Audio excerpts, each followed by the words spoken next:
Roads and Highways, Honorable Kwame Govins-Agboja, and the General Secretary of the National Democratic Congress, Honorable Fifi Fiavi Kwete. We also have other senior presidential staffers and appointees of government. I now have the unusual task of introducing to you a man who requires no introduction, because he is arguably the most recognizable figure in Ghana today. Ladies and gentlemen, I present to you His Excellency John Dramani Mahama, President of the Republic of Ghana. Shall we give him a round of applause, please?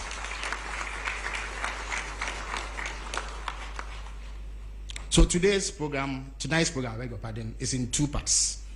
His Excellency will kickstart it by giving an opening remark in which he will outline a few of the things that have been happening since he took over the reins of government. After which we will delve straight into a question and answer session where media men and women present will be afforded an opportunity to probe into the workings of government. At this stage, I would humbly invite His Excellency John Dramani Mahama, President of the Republic of Ghana, to give his opening remarks. Shall we give him a round of applause, please?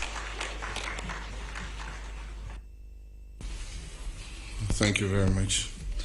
And let me say a warm welcome to all you members of the media, very distinguished gentlemen and ladies. Let me just acknowledge my president, the president of the GJA, and all of you who are here.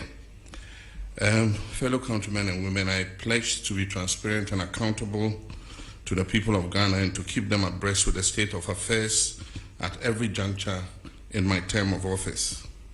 I'm pleased to have the opportunity through this media encounter to address the good people of Ghana through you and answer any questions that may be on the public's mind. It's been 8 months since I was sworn into office, and 9 months since you, the people of Ghana, went to the polls and gave me a clear, resounding mandate to lead our country into a new era. Beyond affirming your confidence in the policies and programs we proposed, it was a national reawakening. That December 7th vote was a call not just for leadership, but for a change of direction, for honesty, for accountability, and for a reset. It was for a different kind of governance, one that listens and one that acts, and one that cares. And so on January 7, 2025, when I took the oath of office, I did so with full awareness of the weight of that moment. I knew we had inherited a nation that was tired of excuses by the political elite, weighed down by hardship and yearning for leadership that does not just promise, but performs. For the past 8 months, we've demonstrated that we're not here to continue business as usual. We're here to reset Ghana, to restore the soul of our nation, to revive its economy, reignite the spirit of hope and possibility in every Ghanaian. Through our prudent and people-centered economic management plan, we've slashed nuisance taxes, we've rescued our power sector and averted the doomsday crisis, which was handed over to us. We've lowered the exchange rate, eased the burden of doing business, and reduce the cost of living for the average Ghanaian. Inflation has dropped to a record 4-year low, signaling renewed macroeconomic stability. We've made the highest allocation to basic education in nearly half a decade. In health, much needed funds have been released to fund the health insurance scheme. Medical supplies are flowing steadily. Community health delivery is being prioritized, and the Ghana Medical Trust Fund was launched to help Ghanaians bear the cost of treating chronic diseases.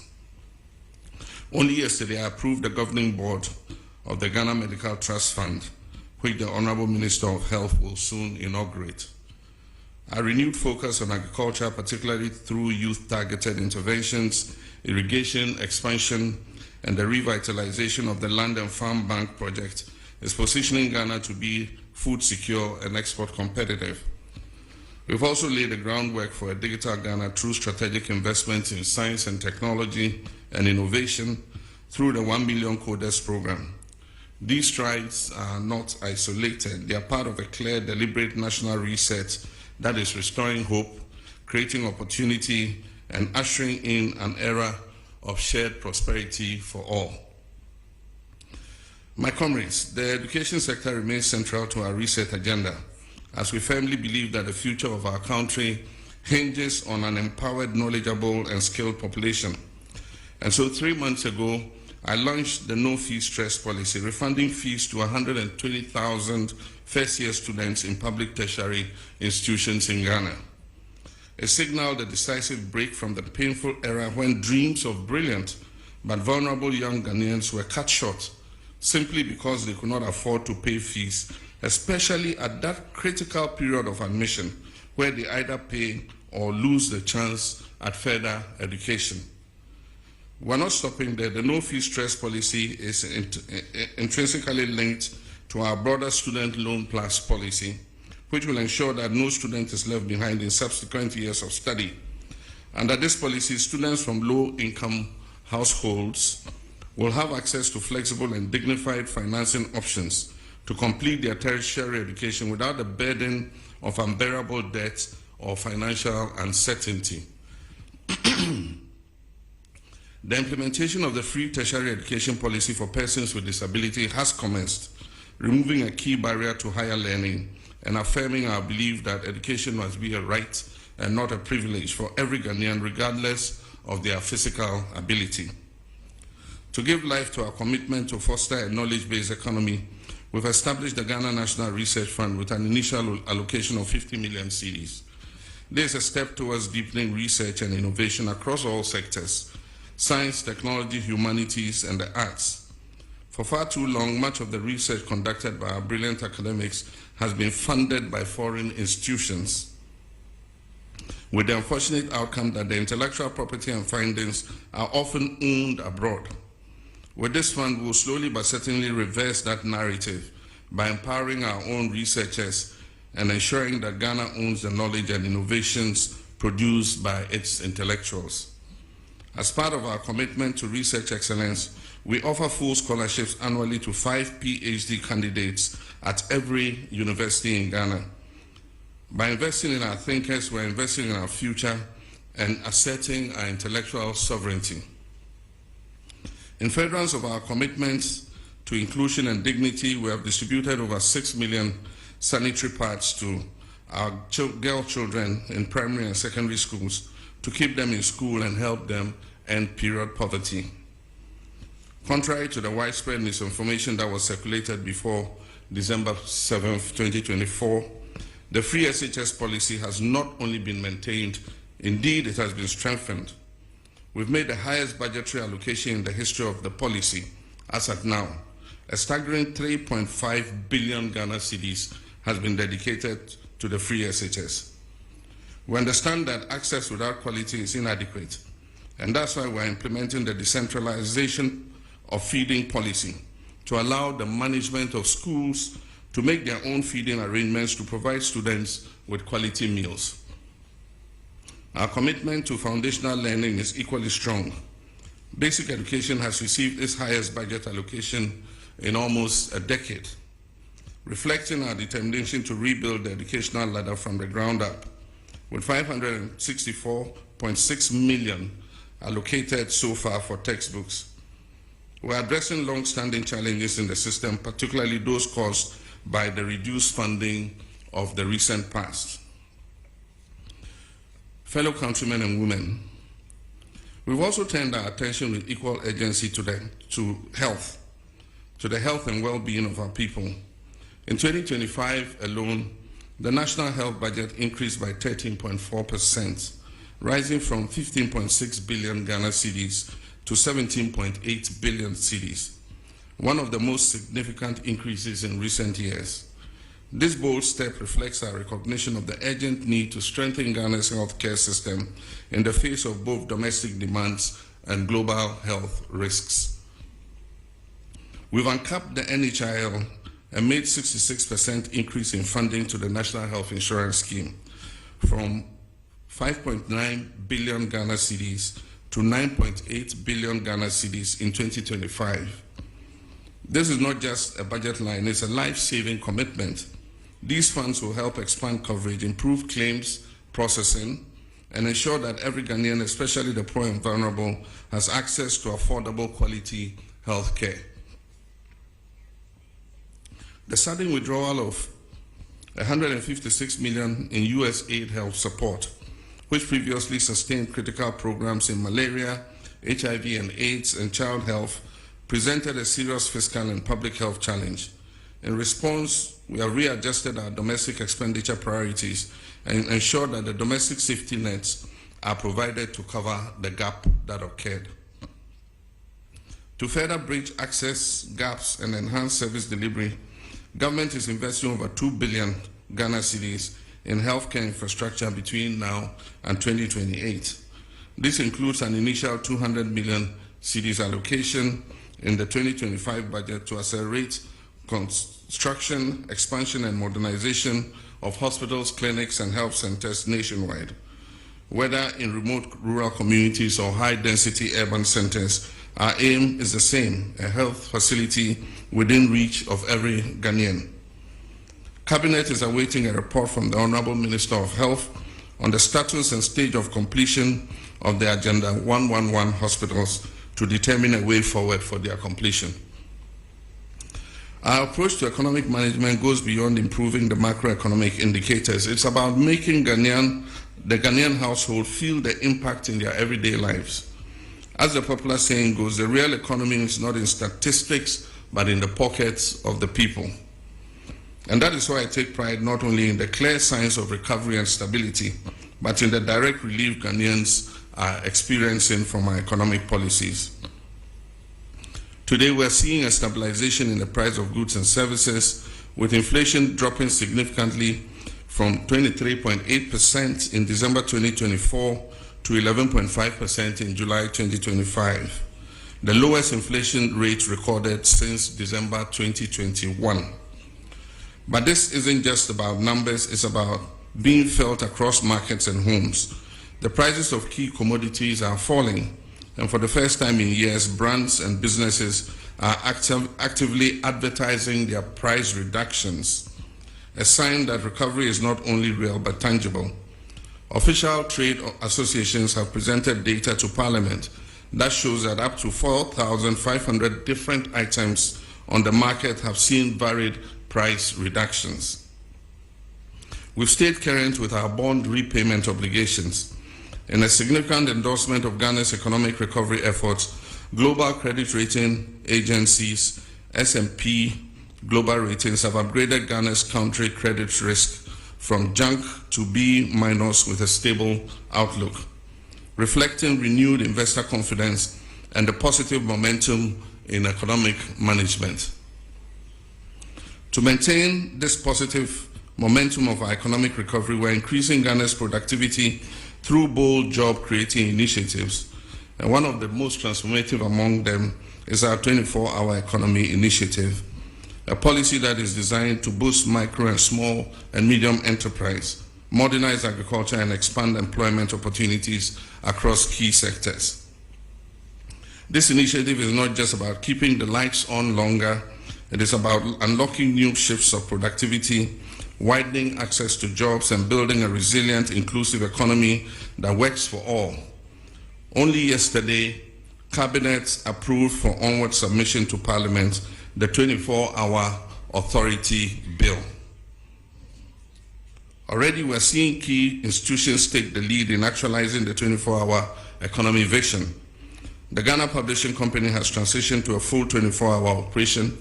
The Passport Office and Ghana's foreign missions have also rolled out round-the-clock services to expedite passport processing and improve service delivery. At our ports, both Tema and Takrady are now operating 24 hours to boost trade efficiency and reduce congestion. To guarantee safety within this evolving ecosystem, a dedicated 24-hour economy policing secretariat has been established in the Ministry of Interior to provide continuous security support across the country. These bold steps signal a clear national commitment to building a resilient, inclusive, and job-rich economy. To ensure legal and operational readiness, Cabinet has approved critical amendments to the GIPC Act and the Labour Act, which now include provisions that enable and regulate 24-hour economic activity. These legal reforms will ensure that businesses, investors, and workers alike are supported by a framework that protects rights while encouraging innovation and growth. Complementing this agenda, we have rolled out the Jumara program and the National Apprenticeship Program, both of which are expanding pathways to employment, particularly for our young people and artisans. These programs are equipping thousands with the skills, tools, and opportunities they need to succeed in today's job market. Thousands of young Ghanaians are currently undergoing training under the 1 Million Coders program, our bold strategic initiative to build Ghana's digital talent base and prepare our youth for the jobs of the future. This program is equipping participants not just to access digital jobs, but to create sustainable employment opportunities through innovation, entrepreneurship, and global ICT competitiveness. Additionally, in the extractive sector, the Gold Board is formalizing Ghana's gold trade. As of today, gold trading is a reserve for only Ghanaians. This strategic move will help maximize national benefits, enhance transparency, and ensure that the wealth generated from our natural resources is reinvested in our communities and national development. We're also taking decisive action to protect our environment and natural resources from destruction. A dedicated national task force is currently in place, actively combating the menace of illegal mining.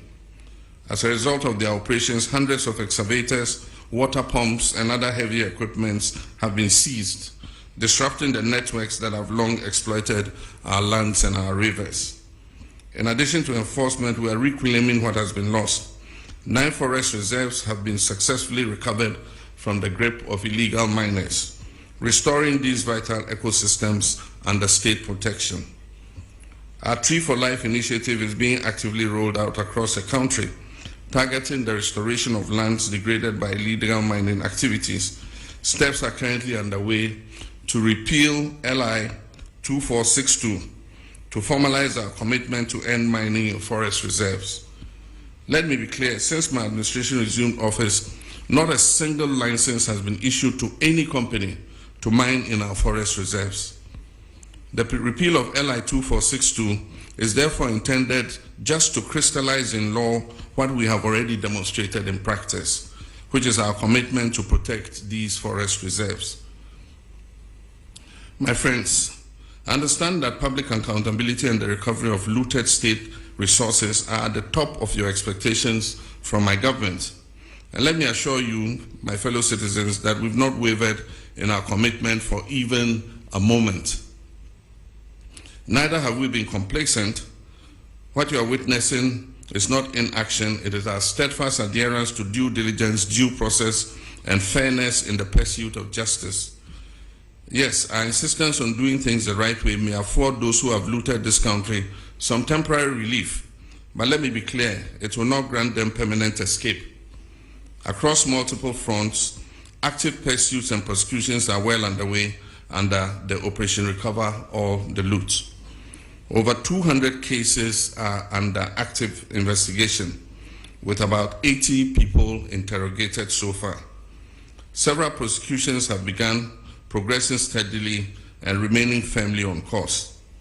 In the Republic versus Edubuan and 3 others, the state has submitted witness statements together with all other documents, and trial has commenced.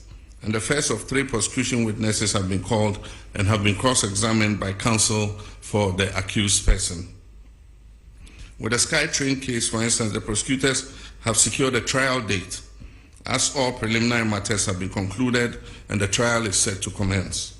For the National Service Authority case, due to its expansive nature, charges have been drafted and will be filed as soon as the legal year begins against the following person: the Republic versus Osei Sibe, the Republic versus Eric Nyaku, the Republic versus Gifty Owari. Also for the National Cathedral, we are awaiting a forensic audit from the Auditor General. Additionally, charges have been drafted and are ready for filing in the case of Republic versus Wuntumi and Akunta Mining. The Economic and Organized Crime Office, EOCO, is finalizing its report with respect to Exim Bank transactions. Dockets are in preparation for the buffer stock case and the drip equipment case. Investigations are ongoing into the African Cup of Nations case, the March set case, and approximately 20 other cases currently. Let me be clear, every single case of corruption that needs to be investigated is being looked into. And once evidence is found to ground the prosecution, that will happen and happen swiftly. Looking within, we launched a code of conduct for public officials with an insistence on strict compliance. A high-level working group has been inaugurated to draft a new anti-corruption strategy aimed at strengthening ethical governance and institutional coordination. My fellow citizens, the scourge of galamsey is receiving much attention. We've established the National Anti-Illegal Mining Operations Secretariat, NIMOS, as the Central Operations Command Center coordinating the national fight against illegal mining and its associated environmental degradation. In a coordinated effort across all security agencies and the Ministry of Lands and Natural Resources, 440 excavators have been seized. Over 1,400 arrests have been made, with suspects awaiting prosecution. Over 300 Shamfang machines have been confiscated and destroyed. Over 900 water pumps seized from illegal mining sites have been handed over to the Ministry of Agriculture for distributing to farmers for irrigation purposes. Of Ghana's 288 forest reserves, 44 had previously suffered varying degrees of destruction from illegal mining. Notably, 9 of those reserves had become no-go zones due to the presence of armed groups. Through the Ministry of Lands and Natural Resources and with support from the security agencies, we've successfully repossessed all 9 of these red-zoned forest reserves. However, over the weekend, the Jimira Forest Reserve and the Anria Futu section of the Ofinch Shelter Belt was re-invaded by illegal miners after these were handed back to the Forestry Commission. The military is currently working with NIMOS to repossess those reserves and establish a permanent presence in those liberated forest reserves to prevent re-incursion by illegal miners. 980 personnel have been recruited, trained and deployed in the Western and Savannah regions. They conduct daily operations on major river bodies, serving as community vanguards to ward off illegal mining activities. An additional 1,020 personnel will be recruited and deployed by the end of the year, bringing the total force to 2,000 blue water guards. The next phase will focus on dechemicalizing and restoring our water bodies to their pristine state. Feasibility studies for this critical restoration efforts are currently underway. In collaboration with the Ministry of Transport, the Ministry of Finance, GRA Customs Division, and the Ports and Harbours Authority, we've instituted a system for the proactive tracking of all imported excavators and earth-moving equipment from the port of entry. 1,200 excavators are going through the permitting process from the Transport Ministry, clearance from Customs registration with DVLA, and tracking at the Minerals Commission. So far, we've registered 1,015 earth-moving and mining equipment. 647 have been registered and fitted with tracking devices. There are an additional 600 equipment at the ports awaiting clearance. An additional 350 tracking devices are expected by September 12, 2025 to enhance this monitoring effort. The Constitutional Review Commission is actively engaging stakeholders across the country, gathering views on how best to shape the future framework of Ghana's democracy. This inclusive approach ensures that voices of citizens, civil society, and institutions are reflected in the evolving constitutional order. Friends, internal security is important for economic progress. Pursuant to our commitment to improving security, we have earmarked 1 billion Ghana cedis to retool our security agencies. The Ministry of Energy has recently granted a declaration of commerciality for the Ebang Akuma oil and gas discoveries in Cape 3 Points, Block 4, confirming their commercial viability. This paves the way for the joint venture partners ENI Vitol, Woodfields, and the Ghana National Petroleum Corporation to proceed with a full plan of development of this oil well. This milestone brings us closer to increased oil and gas production, job creation, and enhanced energy security, reinforcing our commitment to responsible resource management for the benefit of all Ghanaians. We've also approved the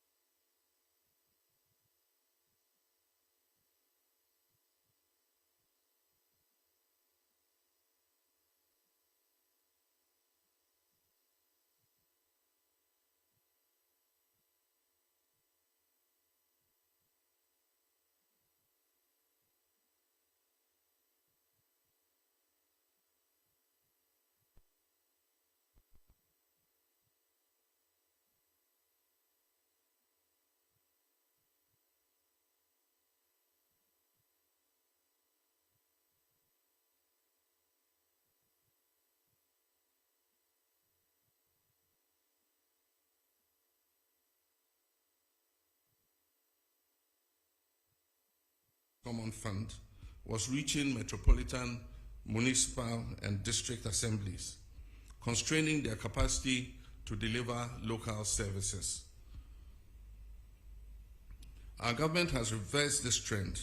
District assemblies are now receiving 80% of their allocation directly. Of the 7.57 billion allocated for DACF this year, approximately 6.1 billion has gone straight to local assemblies, with a minimum of 25 million allocated to each MMDA. Already the first quarter disbursement of 987 million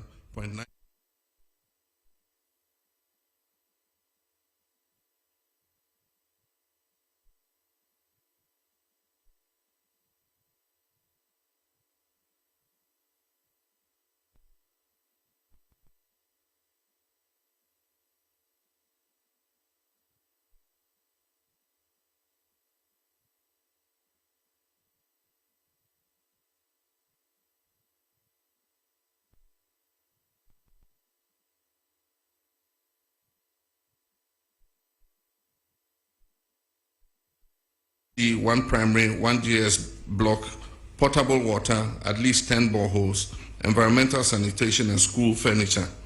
7.5% for MMDA administration, monitoring and evaluation, and 20% is allocated to finish and finished legacy projects.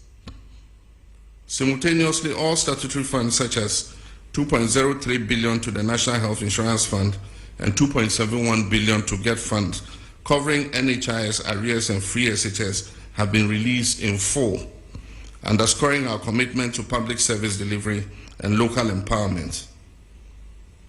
Next week, I'll cut the sword in 3 locations to signal the start of the Big Push program. The first phase, understandably, covers mainly the road sector. Everyone will admit that over the last 8 years, our road infrastructure has deteriorated remarkably. This year alone, almost 14 billion Ghana cedis of our oil and gold revenues have been earmarked for the Big Push program. Critical road projects such as the Ofankor and Sawam roads, which were chronically underfunded, have been transferred under the Big Push program and recently received a release of almost 1 billion cedis to ensure speedy completion by the end of second quarter of next year. My media colleagues, our reset agenda remains on course, and I've remained unwavering in my commitment not only to the promise I made to you in the run-up to the 2024 elections, but to the principles of honesty, transparency, and probity and accountability that define good governance. I'm resolute in laying foundations for economic recovery, resetting our institutions to reflect the demands of modern governance and enhanced service delivery for every Ghanaian.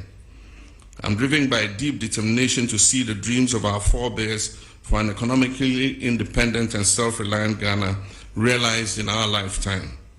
I'm equally determined to restore Ghana's rightful place as a respected voice and actor on the global stage. With your continued trust and support, I'm confident that we will not only meet these goals, but also build a nation that serves the hopes of this generation and the aspirations of generations yet unborn. May God bless us all, and may God bless our homeland, Ghana. I thank you.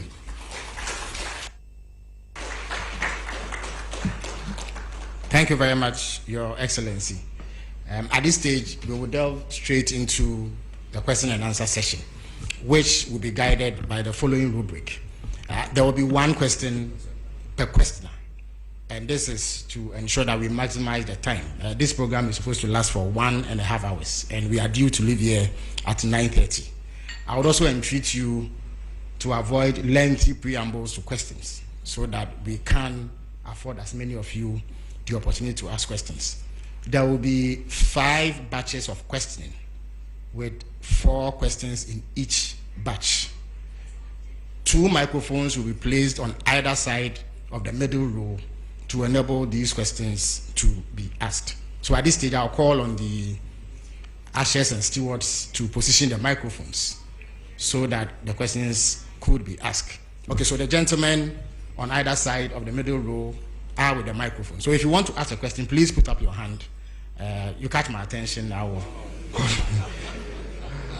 All right, so we have the president of the Ghana Journalists Association who is supposed to embody your collective aspirations. So I would accord him the courtesy of asking the first question.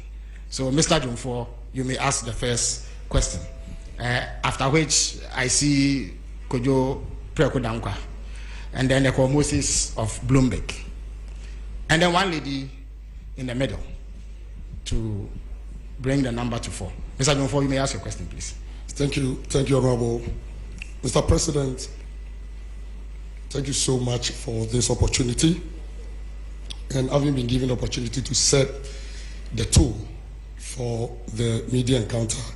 Permit me to commend you for availing yourself for this media encounter and for your commitment to transparency and accountability. Your willingness to face scrutiny just 8 months into your term set a commendable example of good governance.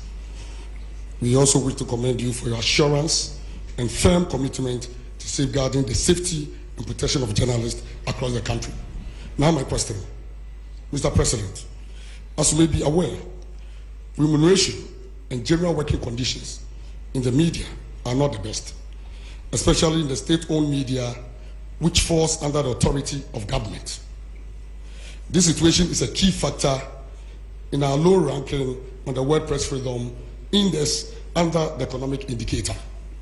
What measures is your government putting in place to improve working conditions in the state-owned media and also to provide relief for those in the private media? Also, assault on journalists are on the rise, and I know this is of great concern to you as a journalist yourself and a proud member of the Inky fraternity.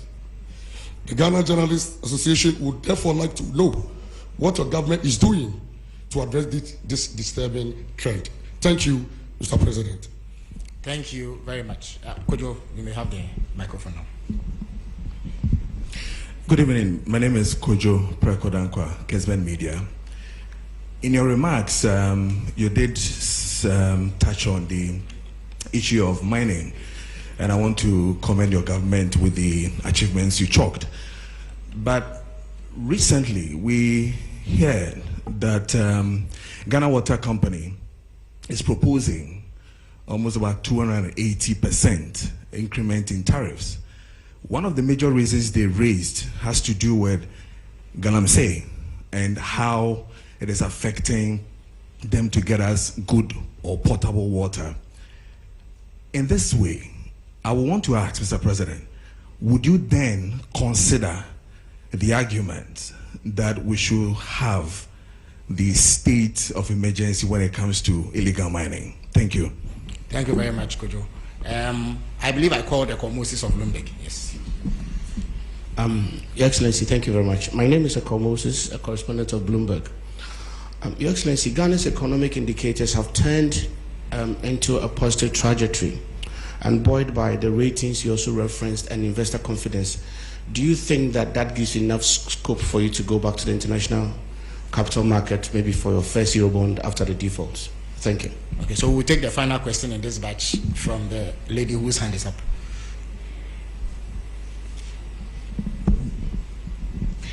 Medase, Idiame Jesso, ene apina pukua, when near me wo, Adom Brand, Sadum TV, and Adom FM. Masembisa, Efa, and Kania boy, and the Yenim say ECG, a proposed 225%. Yenim said me more and to move by a base 2.45. In July, it was through by 14.75. Then now see him say a bind one is so the 24 economy. Or the Bayejuma na Ghana for the Duenya Mufaso. It is say ECG the 225% increment eba. Yenim hawa proposal no any hunkumudi bekone percentage of debate na.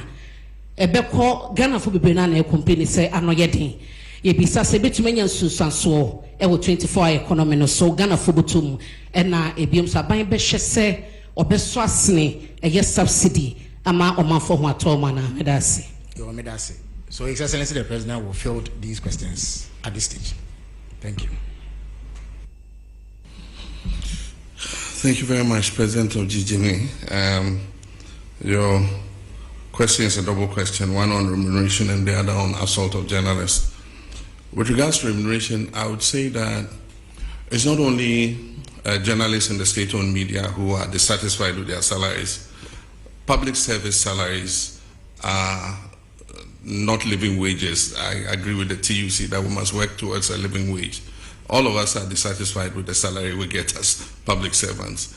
The private sector offers better remuneration, but that's why we have to work together to grow the national cake so that we can pay ourselves better. And that is why there's agitation for cancellation of Article 71 in the Constitution, because we all must feel the pinch so that we can grow things together. But when you cushion a certain constitutional class and they have more cushy remuneration than the other people, then it creates a kind of discrimination between public service. And so our advocacy has been for an independent emoluments commission that would deal with the salaries and wages of all persons in the public sector so that we grow those wages together. In our first incarnation under Professor Mills, we established a single spine salary structure. And that salary structure was supposed to uniform out wages in the public sector so that the disparity will not be too wide. So if you are a secretary in GBC compared to a secretary in, say, Bank of Ghana, there will not be that very wide disparity. Unfortunately, the single spine atonsium, because of the inability to maintain the discipline in public sector wages. Over the last 8 years, the group that is able to strike the most gets more addition to their wages than those that don't go on strike. And so the disparities have occurred again. And so we're in consultation with organized labor to see what we can do about reforming public sector wages. And I'm sure that if those wages are made better, journalists working in the public sector would also have an improvement in their remuneration. With the private sector, government does not have control there. And what happens is we have such a proliferation of private media that advertising revenue is not enough, to be able to maintain the kinds of salaries that we all expect. Maybe if we had fewer, then the advertising revenue would go around and people can have more. But our constitution guarantees freedom to establish a media of mass communication. And so you cannot restrain how many radio stations you have or how many newspapers you have. And so it's something that we have to live with for a while. Natural competition will phase out the stations that are not competitive, and those that are able to survive will see that they're able to make more money from advertising. The main revenue for media all over the world is advertising. And so we'll see how that goes. I've condemned assaults on journalists in any form. Journalists are doing their job, and their job is to bring news to the doorsteps of our people and to inform them, educate and entertain them. And so at every event you will have journalists there. Unfortunately, some security personnel have developed a penchant for just harassing journalists. And so it's a matter of educating people. It's a matter of, sanctioning people who assault journalists. And I've been speaking with my president of GJA, saying that we're going to bring them together with the security agencies so that they must carry out an awareness amongst their people who provide security at events, that if you see a journalist at an event, he's also doing a job like you, the security person, are doing your job. And so you don't have the right to assault them or to manhandle them. And so we'll keep working at it. I mean, definitely, as a member of the GJA, a lifetime member of the GJA, there's no way I'll condone assault of journalists in any form.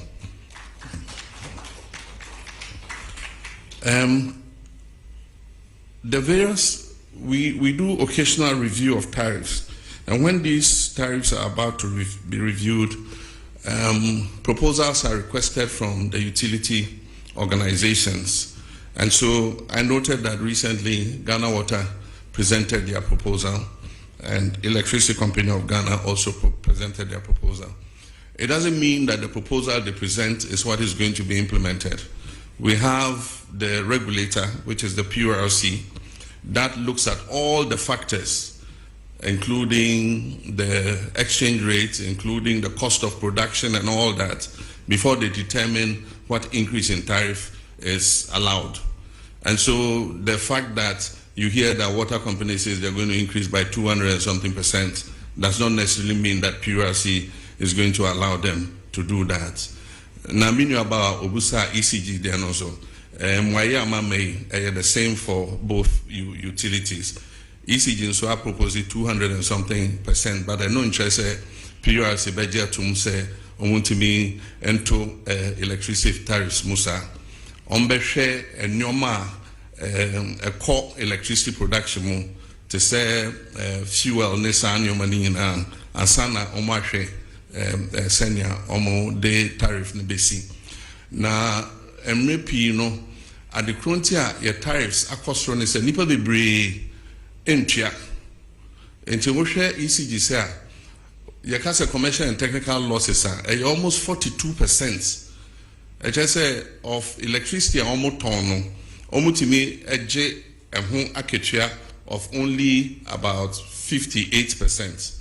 Na eno anka wiase afa na bia ankasa edwuma ya se wo ye edwuma bia na bibia wo ton bia wonya just return of 58%. anka by now edwuma na gu nso akoya aban de se e kire so na aban abeboa e kire so na aban abeboa enti afa de ya sesa omo hwe edwuma no so na ya kenya omo se omo sorry na omo nante na nia onkrofo omu wia iram kania no ni adini na yenchechi omo na yentwe omo aso efise se yen na etwa ebema eton no ebo na fom enti edwuma ye begu so aye Bloomberg, yes, we're quite happy with the outcomes of the reforms that we have been implementing in the economy. And we have survived without going to the capital markets. We've survived without borrowing. Who could have thought some years ago that Ghana's economy could be run without going to the external market to borrow? And yet, we've survived. And so we shouldn't be in a hurry to go back to the capital market. All we've done is to reorder our expenditure and push funds to areas that are of priority. And so that's all we've done. Fiscal discipline, not spending money on wasteful, political interventions and all that. And that is already showing the successes in the market. I mean, we've gone from negative 3.4% on the primary balance to positive 1.1 as at now. And by the end of the year, we'll achieve the target. I'm sure we'll overachieve the target of positive 1.5. And so it's all about discipline in expenditure. And so for me as the president, I would not favor a quick return to the international capital market. I think we should go like this for a while and consolidate the economy before we look at external financing. Thank you. Thank you very much, Your Excellency. Now, having taken a set of questions from this side, I would go to this side and take 4 more questions. Kamini, you may have the first shot. Mr. President, it's Kamini Amano. I'm the host of TV3's Hot Issues. We look forward to your return to the iconic show. I want to talk about the local currency, the cedi. In the second quarter of the year, we saw a very bullish rise in the value of the cedi. We are not seeing the same in the third quarter. So far, we are told that it's lost about some 13%. When it was on its rise, the IMF had warned that the country was over-interfering, which is why we were seeing the performance. My question tonight is, Mr. President, did you manipulate the performance of the cedi? Is that why we are seeing the cedi fall as quickly as it is today? How do you explain this decline in value in such a short period of time? And what's the plan to revive it? Thank you very much. Nana Mejakwa has the floor. Patramidin Nana Mejakwa, Nia TV. My question is oral. I'm saying, Mr. President, what can PFA oral? Now, the last accountability series, Attorney General, a statement in Pesemi Redi Kakami quoting Kakrana to us the I wish to remind you of the fact that when I announced the Kwabena Edubwahi investigation, I was blunt in stating the fact that I am open to engaging in plea bargaining with those who have been investigated and found to have looted or stolen state resources. I mean no words about my intentions and will therefore not shut the door to any accused person willing to enter into negotiations with my office for purposes of reaching a plea agreement. Yenim se ya criminal and other offenses procedure amendment act 2022 plea bargaining. But my question is say fight corruption. As Attorney General, State Attorney say we be na upon the atohonomwa. Say we loot state resource and as a fund bra. Then we may negotiate. Does it mean say we beti asese sikana me fire no me tuya ye giant one na and they were honomwana. Me question no it does. Justice from Shinwa News Agency. Thank you very much, Mr. President. My name is Justice from China State Media Shinwa News Agency. Looking at the global trade crisis that was ignited by the United States President, people have been wondering what countries like Ghana would be doing as a response. But we realized recently that the Chinese government has actually granted all African countries a zero tariff into their market. What will Ghana be doing to take advantage of that for our trading to be boosted as a substitute to what we may have been losing from the United States side? Thank you. Before I take the final question from here, let me indicate that we are joined by journalists from across the regions through the power of technology. So as and when the technical folks signal me, I would ask them to also contribute to this question and answer session. Alfred, you may have the last word in this batch. Thank you. Good evening, Mr. President. My name is Alfred Okanse. I work with TV3 as part of Media General.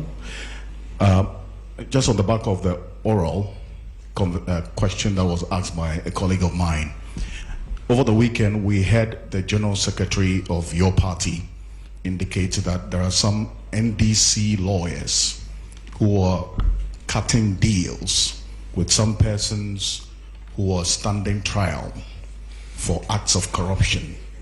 Is this statement one that you're minded by? And if you are, what are you going to do about this, especially because of how committed you are, as you indicated, to pursue oral because the Ghanaian people expect that you should do so? Thank you. Thank you very much, Alfred. Now we are joined by William Menta from Rich FM. So William, if you can hear me, you have the floor. Okay, so my name is William Menta from Asimfosu-based Rich FM Central Region. And Mr. President, Central Region is known as the heartbeat of education and tourism. Yet our people still struggle with unemployment and underdeveloped infrastructure. What specific steps is your government and our strengths into real jobs and opportunities for the youth? Thank you. Thank you very much, Your Excellency.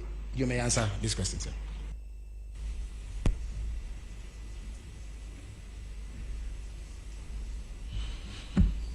Thank you very much. The first question is about the rise in the value of the city. We recognize a very steep appreciation in the value of the city in response to the reforms that we were carrying out. And for those of you who listened to me, there was one occasion where I said, people were asking whether it will go below 10. And I said, it is dropping, but it will find its true value. It was undervalued at 16, and it probably is overvalued at 10. But somewhere between there, we have the real value of the city. And so I believe that it is about stopping rapid depreciation of the currency. Almost every currency would realize either depreciation or appreciation in the course of a year. But when you have steep depreciation of about, like we had in 2024, 25% depreciation in the currency in the first half of the year, it makes planning difficult. And so, yes, Bank of Ghana has been intervening in the forex market, but they've withdrawn. And what happened was that because of the rapid appreciation in the value of the cedi, we saw an exponential increase in imports, because then people could buy cheaper dollars and so they could import more, which is a natural economic phenomenon. But on the other side, exporters are not happy because they get less cedis for what they export.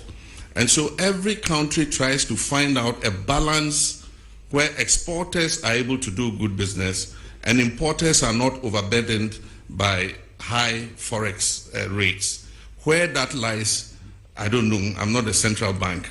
But the cedi is making an adjustment, and I believe that it will settle at a certain rate, and we will make sure that any depreciation that occurs in the value of the cedi is within a margin of about 5% per annum. That is what we target.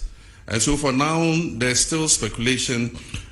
It's also coincided with a period where we saw a reduction of 50% in remittances, because citizens in the diaspora were taken aback by the rapid appreciation of the cedi. And so if somebody was building a house, if he was going to send $100,000, it meant that he was losing a certain percentage of that 100,000.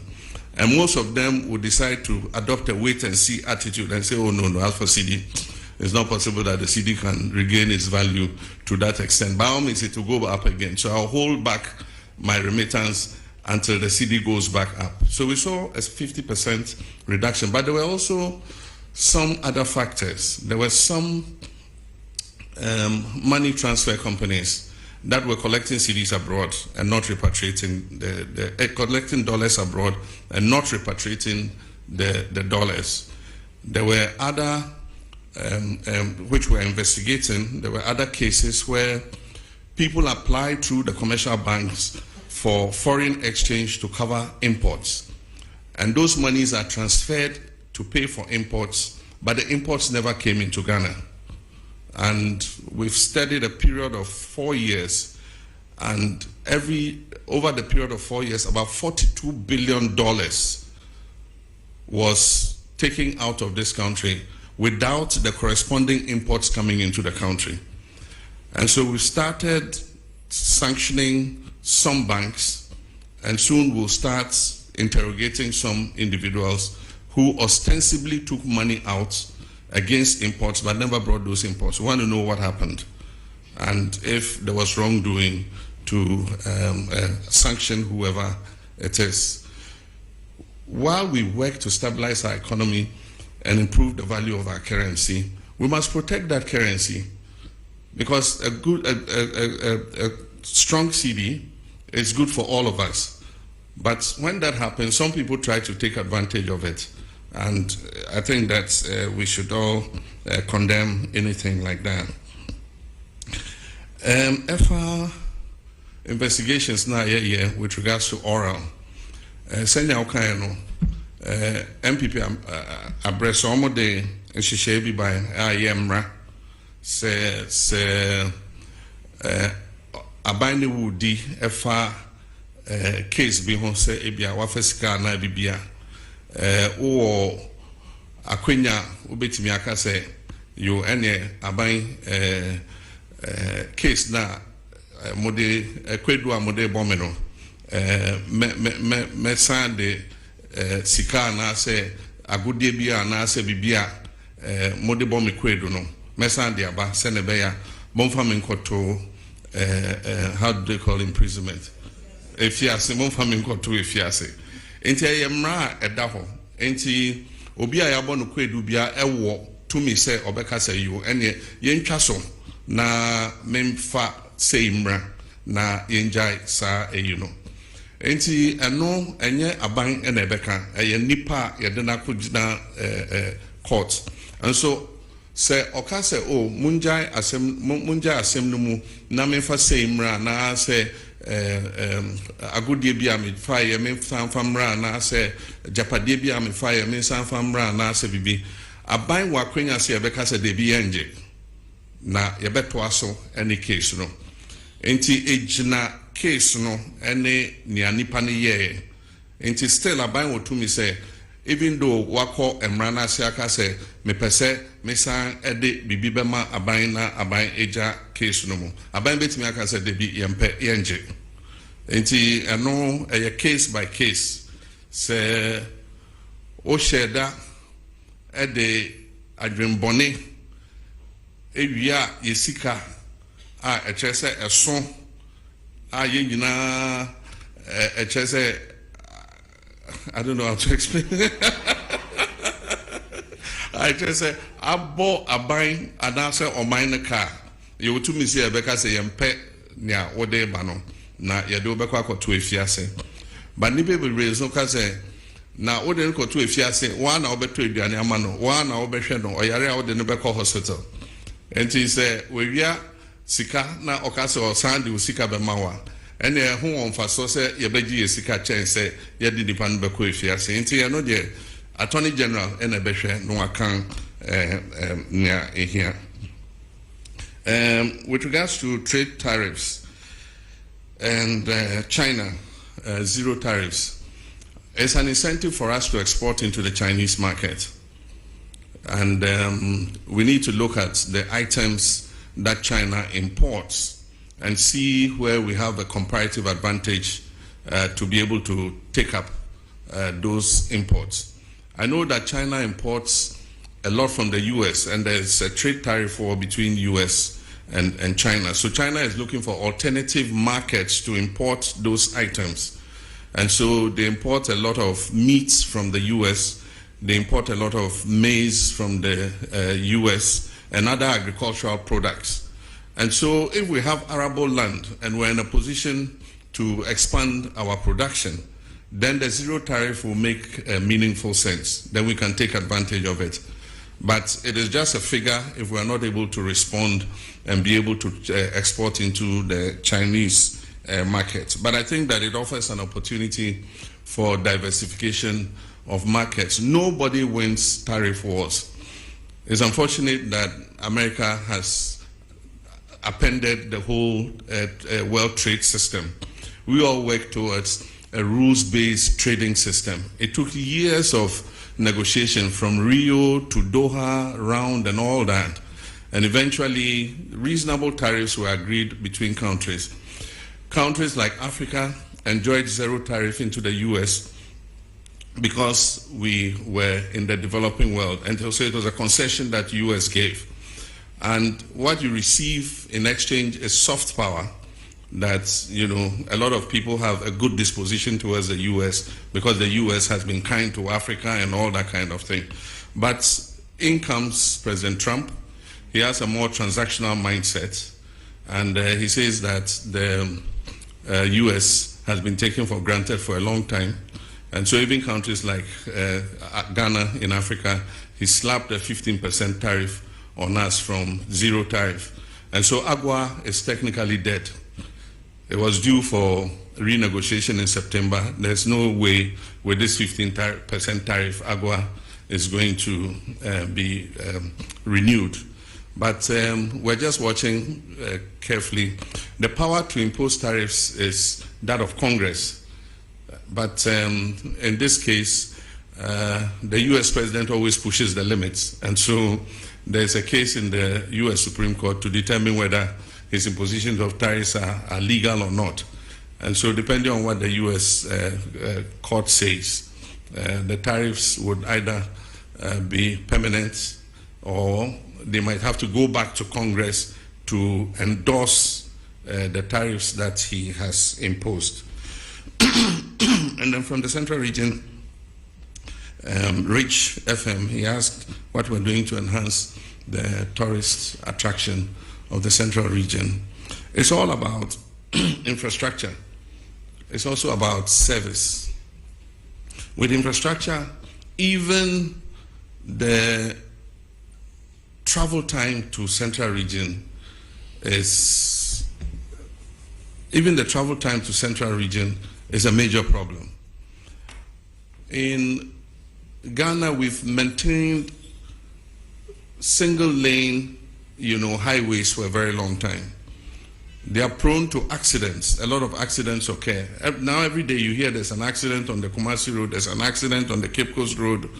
And that is because when two vehicles oncoming and going are using a single lane, the tendency for, head-on collisions are very real because of wrongful overtaking and all that.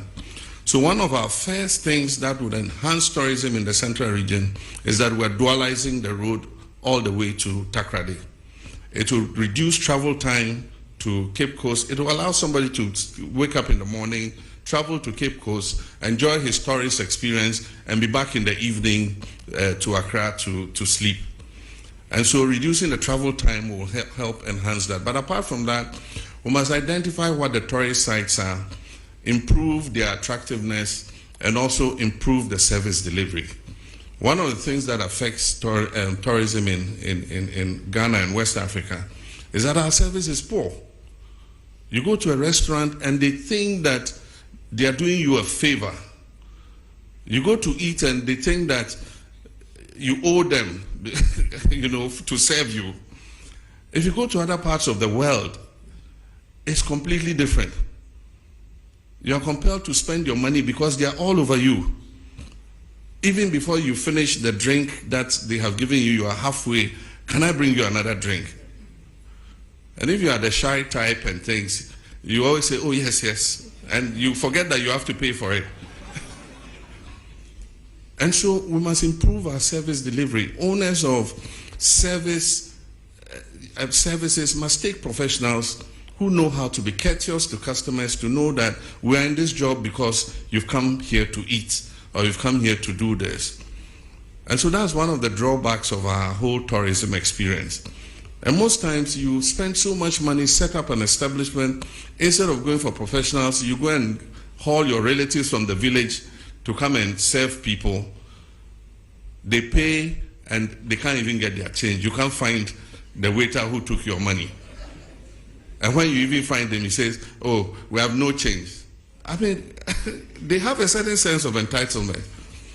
And so until we reform all these, and it's an attitudinal problem, until we reform all these, and people who own these establishments make sure that service delivery is at near 100%, we would not be able to attract enough tourists into our country. We have a beautiful country. People come and, I mean, they just say, look, this country is good.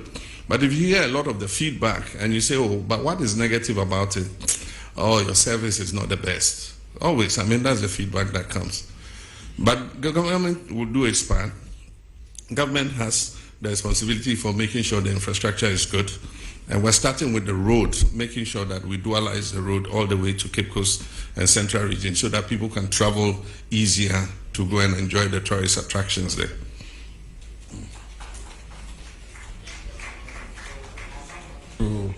The middle row. So Bernard Avle of Channel 1, Sadiq Adams, Mahama Haruna from the Savannah region, and there's a lady at the back there, and Joshua from GH1.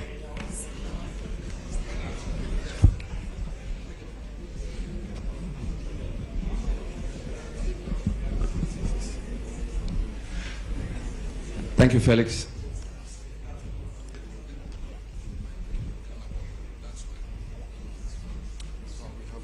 Thank you, Felix. Before my question, I'd like to indicate that there was a question on galamsey, which I believe has... Yes, I just prompted His Excellency, and he will deal with it. Yeah. Thank you very much. So, Mr. President, thank you for this opportunity. We are told democracy thrives on checks and balances and separation of powers. Your party has a 2/3 majority in Parliament. The Chief Justice you came to meet has been removed, of course, under your hand, although the process was gone through. There is talk of the EC chair and the leadership, quote, not being fit for purpose by members of your party. Some people fear that these developments and others create a situation where the other arms of government are completely subservient to the executive. In fact, one newspaper expressed the fear that you could be morphing into, quote, a supreme leader, unquote. There is a maxim that power corrupts, and absolute power corrupts absolutely. Should we be worried in your legacy term that the democracy you came to meet will be well oiled and that the three arms of government will work not in subservience but in unison? Thank you. All right, before I come back to you, we'll cross over to Tamale and take a question from Abdul Mujiz from Tamale. Sagani TV from Tamale. Abdul Mujiz, you have the floor if you can hear me. Thank you very much. Mr. President, good evening. My name is Ba Abdul Mujiz from Tamale. My question has to do with the Tamale and Yendi water project. I would like to know when.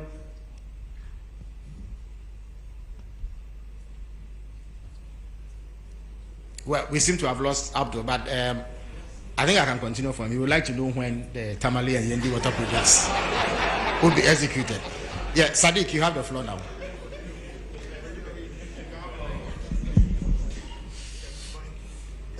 Good evening, Mr. President, and thank you very much for this opportunity. My name is Sadiq Adams from Angel TV and Angel Radio. Mr. President, the question is on national unity and peace.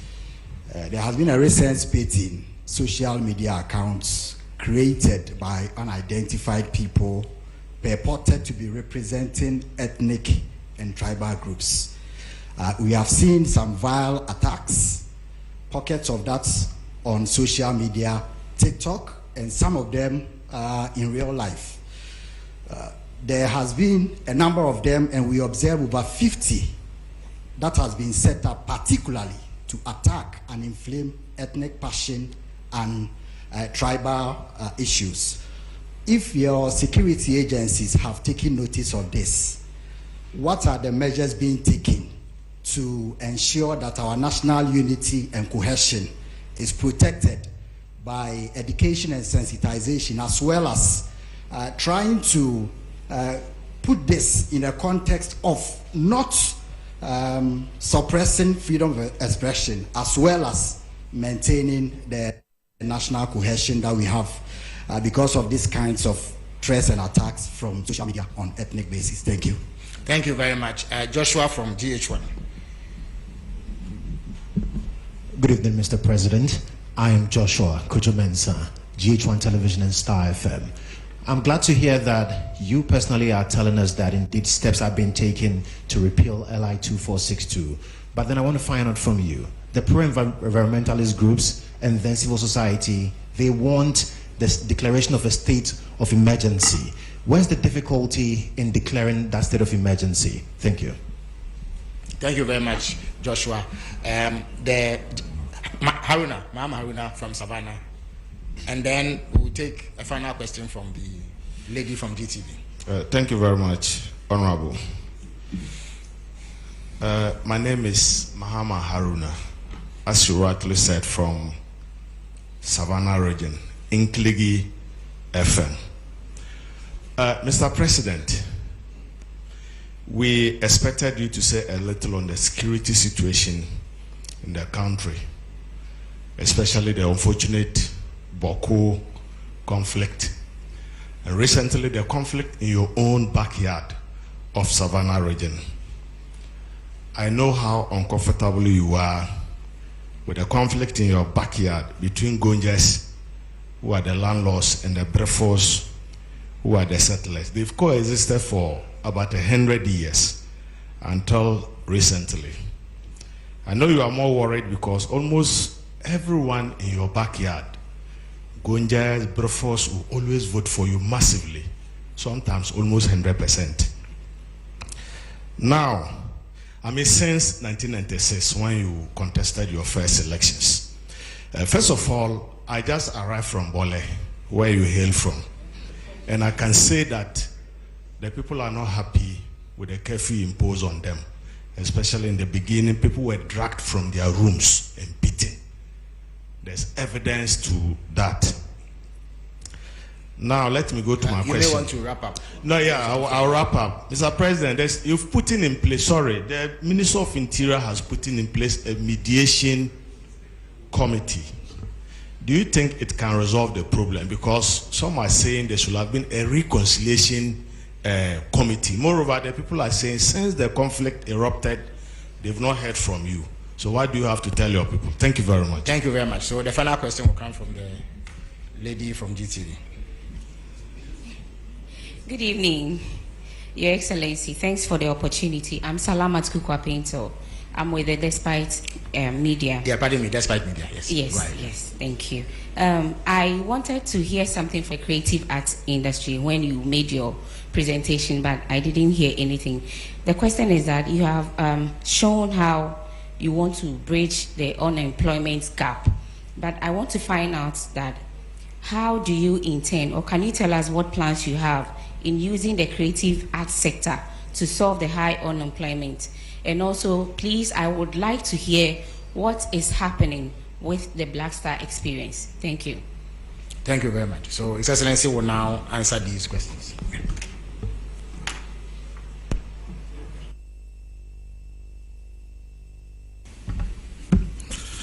Thank you very much. Let me first apologize for missing one of the questions, and that is the accusation that there's interference in terms of the oral investigations. I would have very conveniently said the General Secretary himself is here, and so I'll call him to present his evidence to the public. But I can assure you that there's no way anybody can interfere.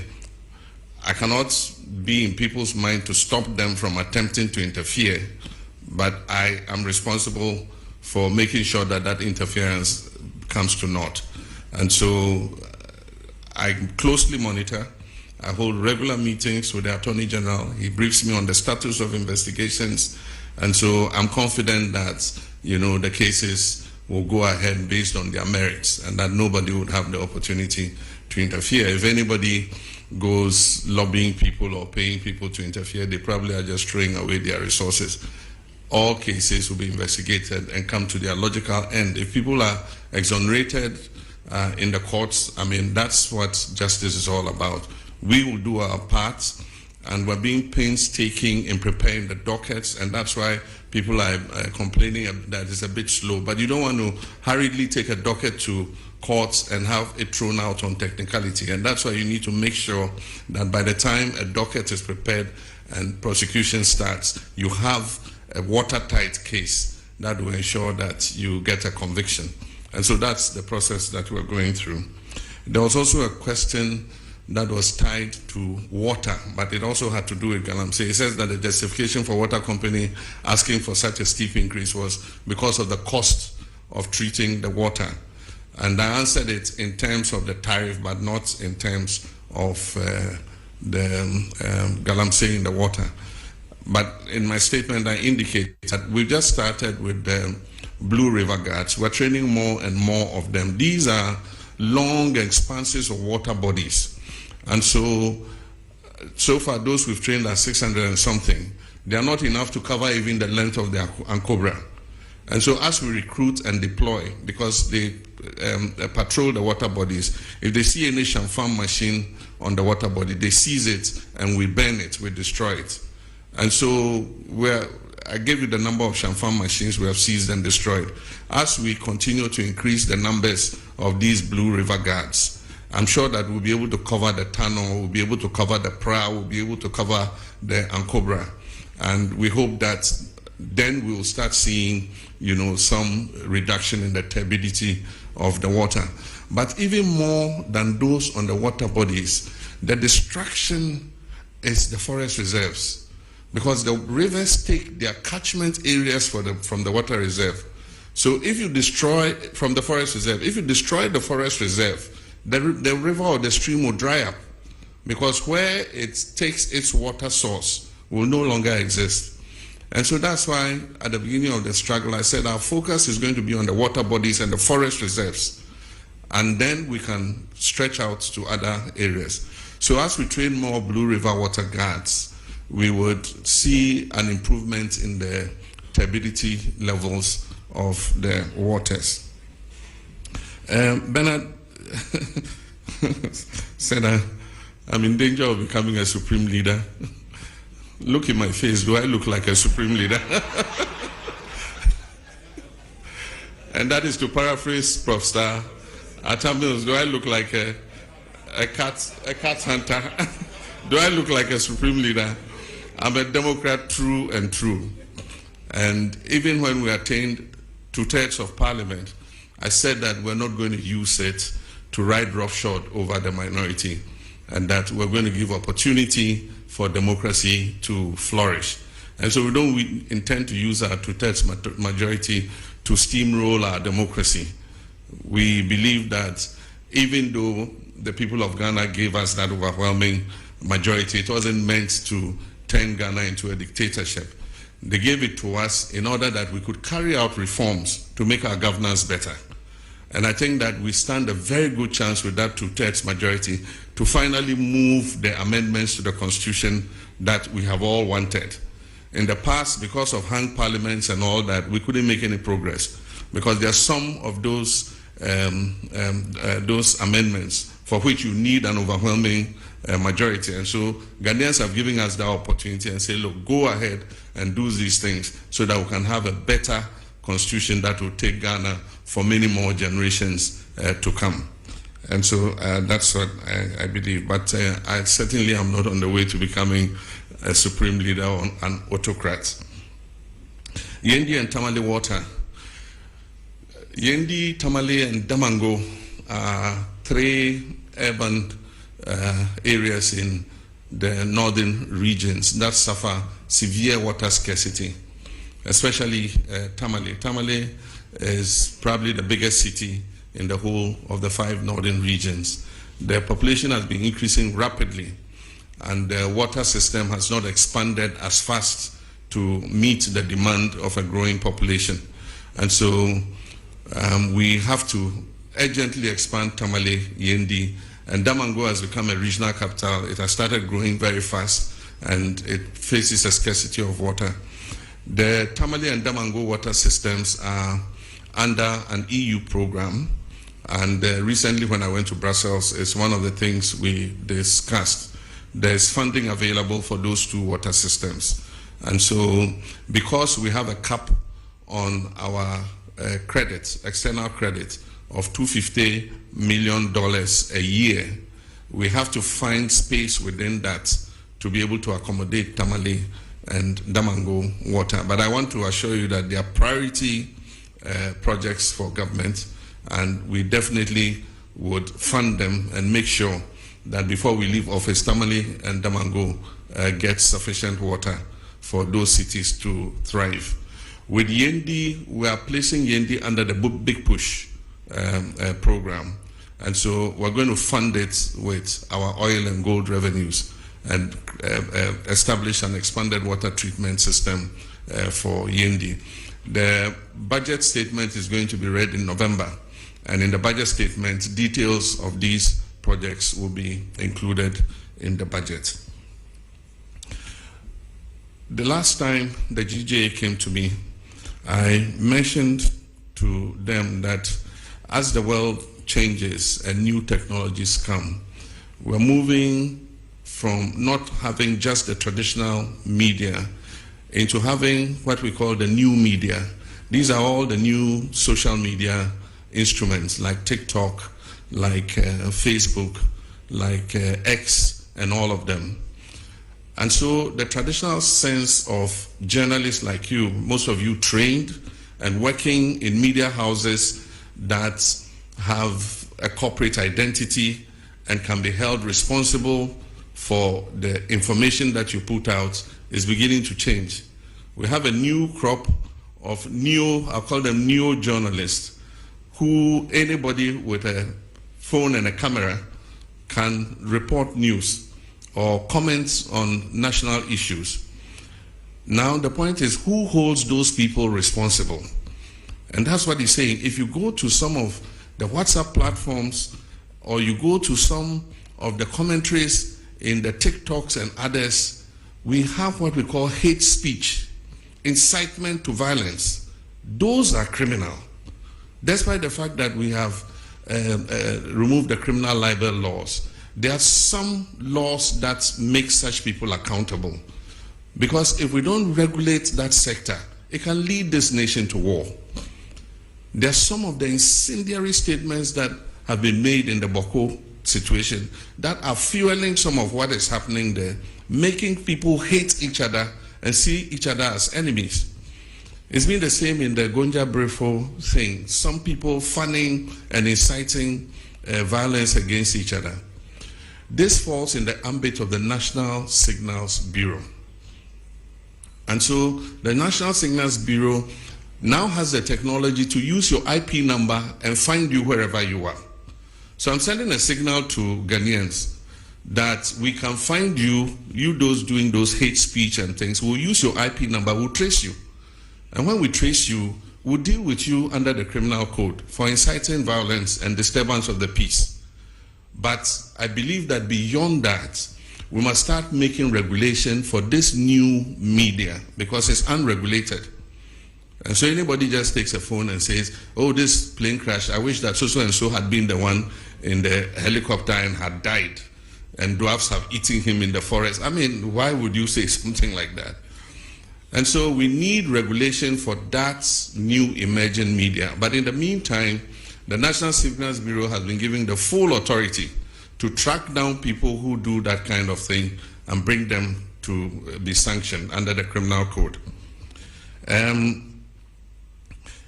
I've been reluctant to implement a state of emergency in the galamsey fight because we've not exhausted the powers we even have without a state of emergency. We have the opportunity to arrest anybody, to confiscate any such thing. There are laws for forest protection and all that give us enough powers to be able to act.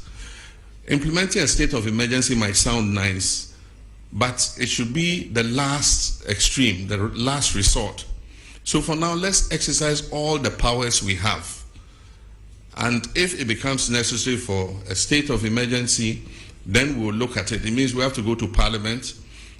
The President can't just declare a state of emergency without, going to Parliament, because there's a limit to how long you can maintain that state of emergency.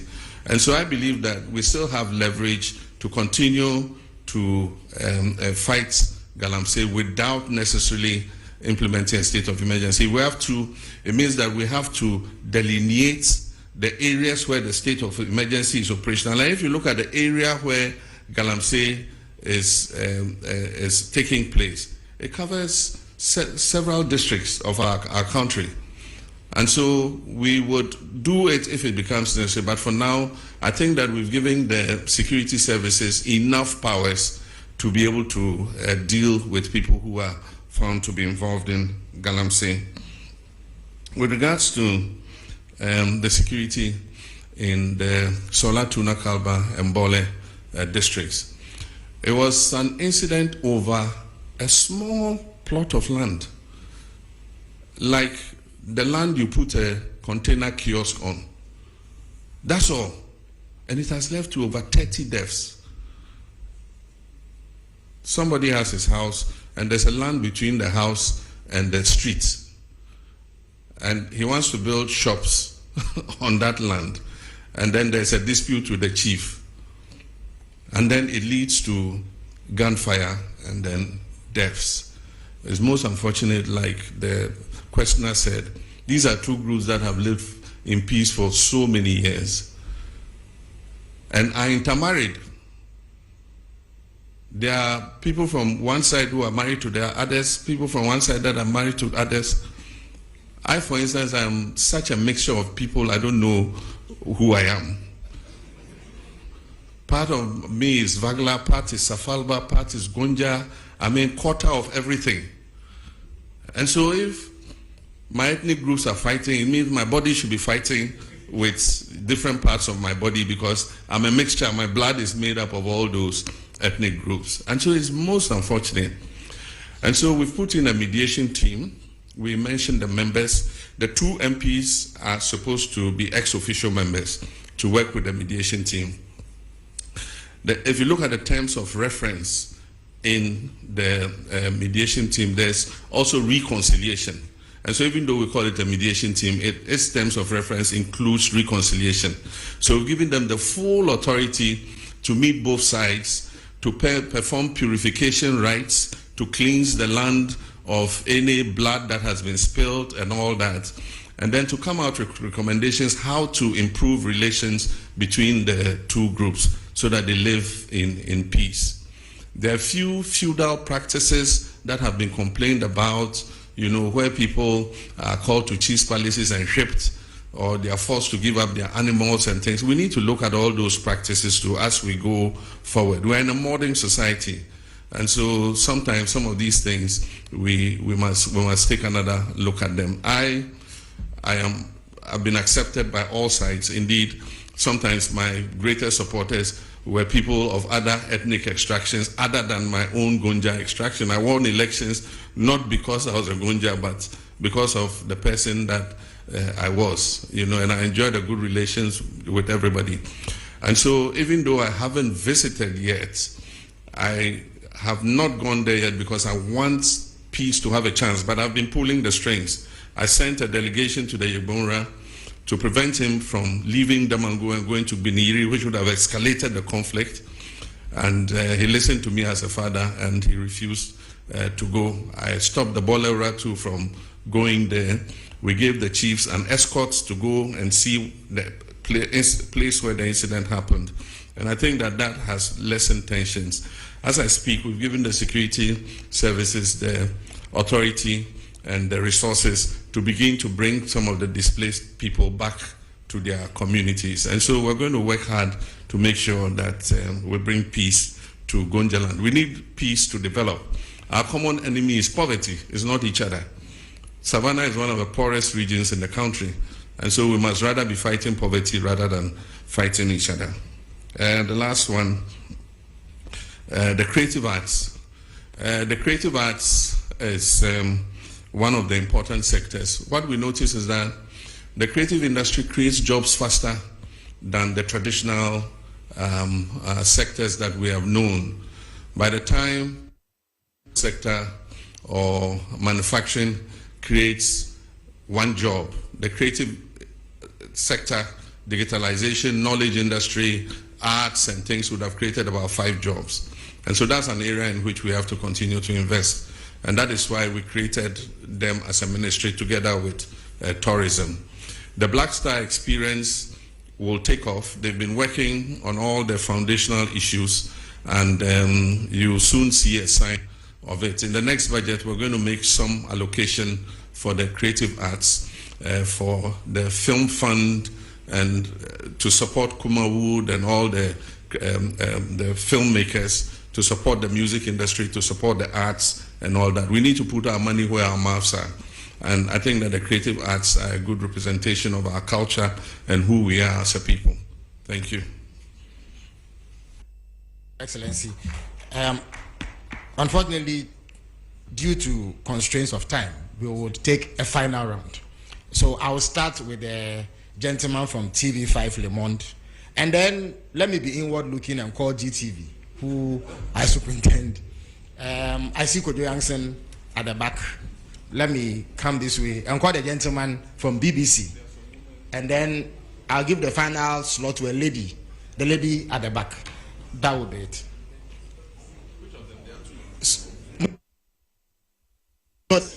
Oh, they are both in black, incidentally. Well, one has more white than the other, so I'll call it.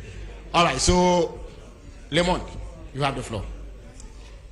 Good evening, and thank you for having me tonight. My name is Victor Cariou. I'm the Ghana correspondent for Radio France International, TV5, and Le Monde Afrique. These questions concern the diplomatic relationship between the United States of America and Ghana and Africa, and the deportation of migrants from the US to third countries in Africa.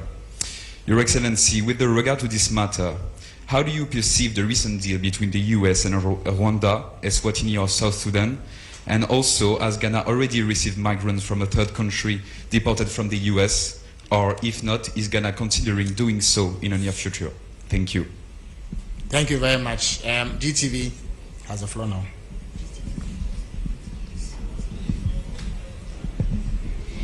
Thank you. Good evening, Your Excellency. You announced that the government will remove the minimum capital requirement for foreign investors under a revised Ghana Investment Promotion Sector Act during your visit to Japan. Your Excellency, is the government not removing the protection that shields Ghanaian enterprises by removing the minimum capital requirement? And also the concerns about the Ghanaian traders with the activities of the Nigerian trade partners in the country. There's a request for that part of the GIPC Act to be amended to make it possible for Nigerian and indeed other African traders to move more freely within the space because of ASCFTA. What are your views? Thank you. Thank you very much. Kojo Yankson has the floor now. Thank you. Good evening, Mr. President. My name is Kojo Yankson. I'm the host of the Super Morning Show on Joy. Mr. President, you've already talked about how important it is to safeguard the water bodies and the forest reserves. But over the past 9 months since you became president, the turbidity levels in the water bodies have worsened, according to the Water Resources Commission. Ghana Water Company supports this by saying that they've had to shut down several treatment plants because the water sources are too polluted for them to process. Besides that, we know that there have been increased incursions into forest reserves for galamsey. We've also heard from your transport minister that we are importing more excavators than ever before, over 200 a day. My question about this is about its effect on the economy. Recently, the finance minister has been touting the work of the Gold Board led by Sami Jemfi for being an anchor to the economy, especially when it comes to stabilizing the city. My question is, does your government know, is your government able to tell the difference between gold from galamsey and gold from regular concessions, when the Gold Board is buying gold from local producers? And could it be, because so much of it comes from galamsey, could that be the reason why we are seeing some reluctance recently in the fight against galamsey, in the sense that the IGP's efforts have been stopped, and he's brought back his men from the forests. Could this be because? Thank you very much. I think your point is made. So I'll turn to the BBC now. I'm Thomas Nadi from the BBC World Service. Mr. President,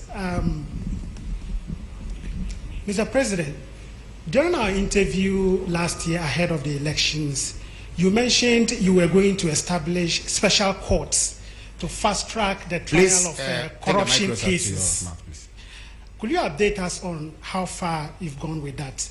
And also, some of the oral cases border on national security, particularly the Edu Boahene one.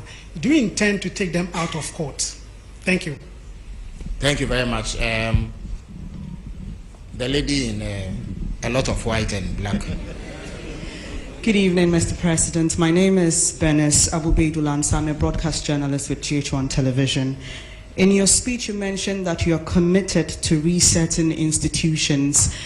But there are many Ghanaians watching us tonight who are either on the verge of homelessness or struggling to get money to rent, not because they don't have money, but because we are not sticking to our rent laws.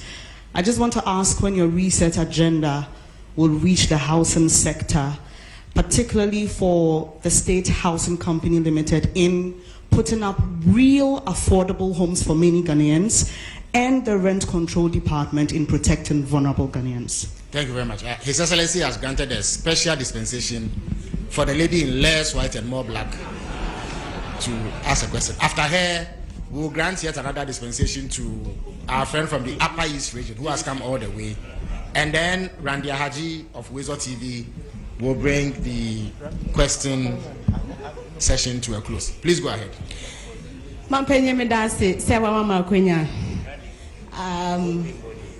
The question is today if you ask a man to one family and Kebehame pa.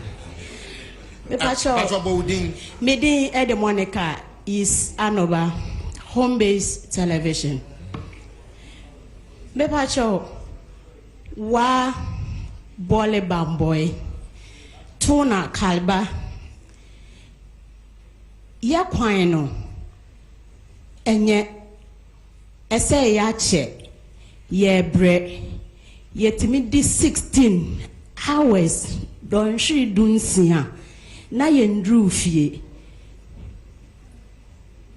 ye bisa se mampenyi de na wo ye de amayen ye mu bia ye ntimi mfasore fom ane befe ye ne den so bin so ene bamboy enko a yetimi di don shiri mienu ewo ho na ye mfiri mu enam so makwemu kan for me chere am robbers omunso afasa akwenya no so haye pa na musuo bo na okokasa okofa state transport which is STC then you due because omono they drive with care and caution on kan ho kra and then na wunyandri obede nyane ada sori sa na ona sinina tatai wadaroma odi anka kwan ho nsem de nka oya ade pa na ye de na ye de wayi ye free musa da ben ene ye hwe wenim se obafia boy.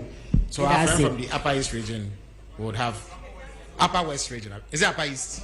Upper East region, yes. But you have only one question, please. Thank you very much. Only one of you is allowed to ask a question. So thank since you you very are much from for the same region, yeah. Please go ahead. Yeah. Go ahead.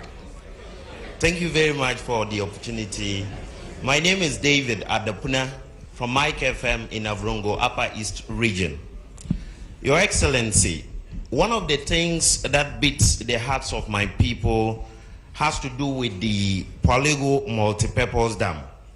This was an initiative that was started by the NPP government, but unfortunately, we could not see its completion.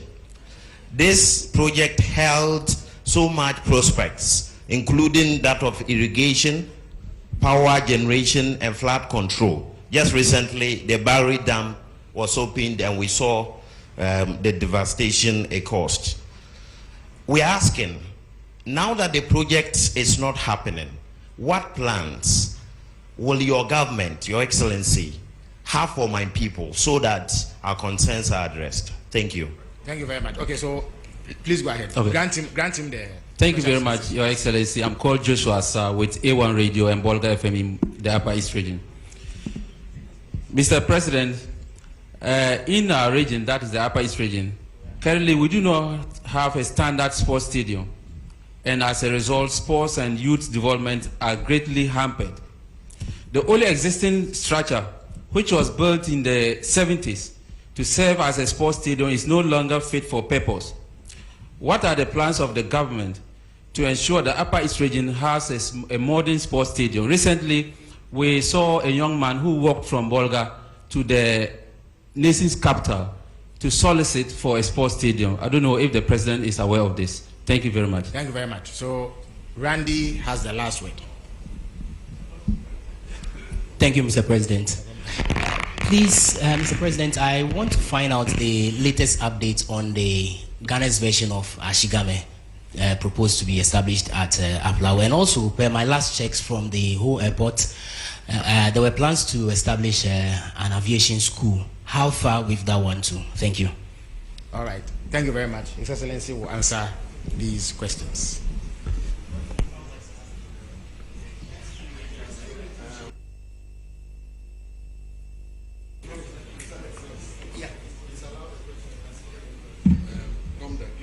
Okay. Okay. Senior Agomda, the President Senior and Secondary School, has the final word by presidential fiat. Please give him the microphone. Oh, okay. Thank you very much.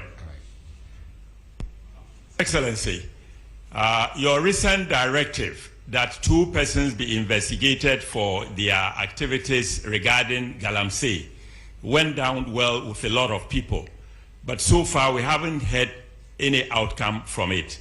Can you please tell us what is happening or what is going to happen? Thank you very much indeed. Okay, thank you. All right, thank you very much. Thank you very much. Senior, we used to call him Major in Ghana Secondary School. When I came to Form 1, they were in Form 3, yeah, and he was, as a very little boy, and he was one of my protectors. He used to protect me from bullying, and that's why I gave him the last.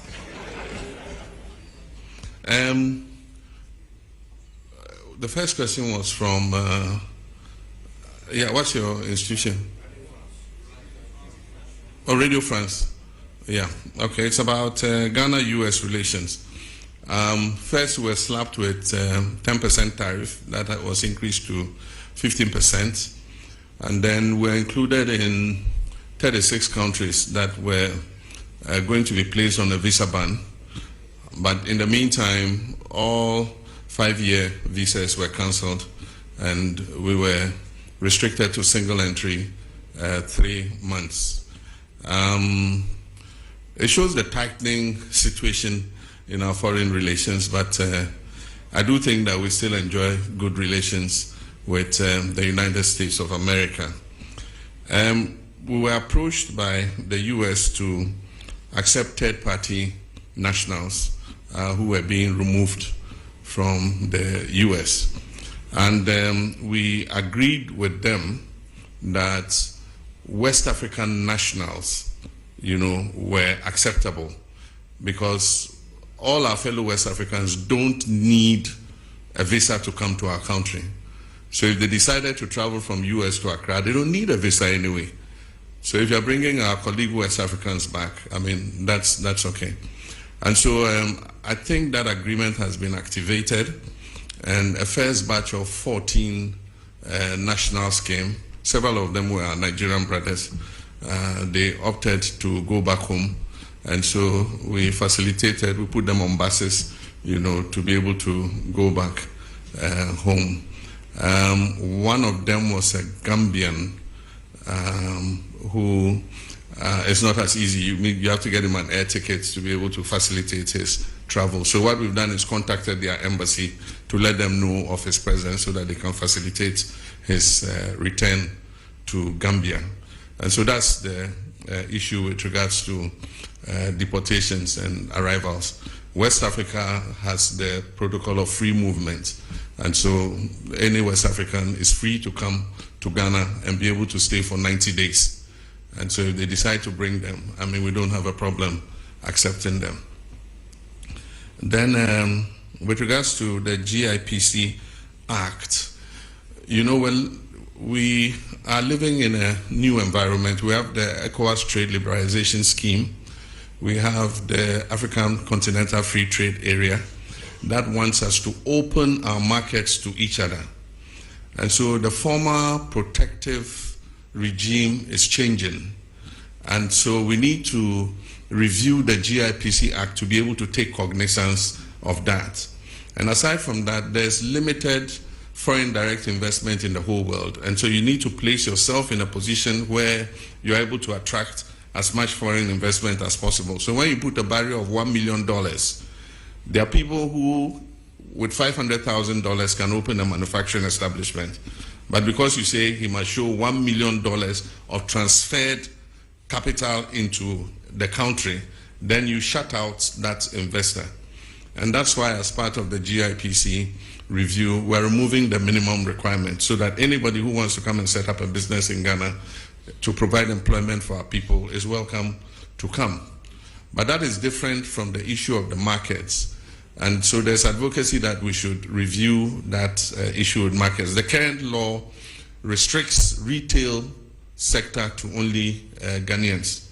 And there are people who argue that it's anti-competition and so many other things. But of course, in most countries, you want to reserve a certain portion of the economy for your people. And so Parliament is going to look at it, and eventually whatever law they pass is what we have to live with. I never expected, or I never deluded myself that the fight against illegal gold mining or galamsey was going to be an event. I mean, definitely, there's no magic wand.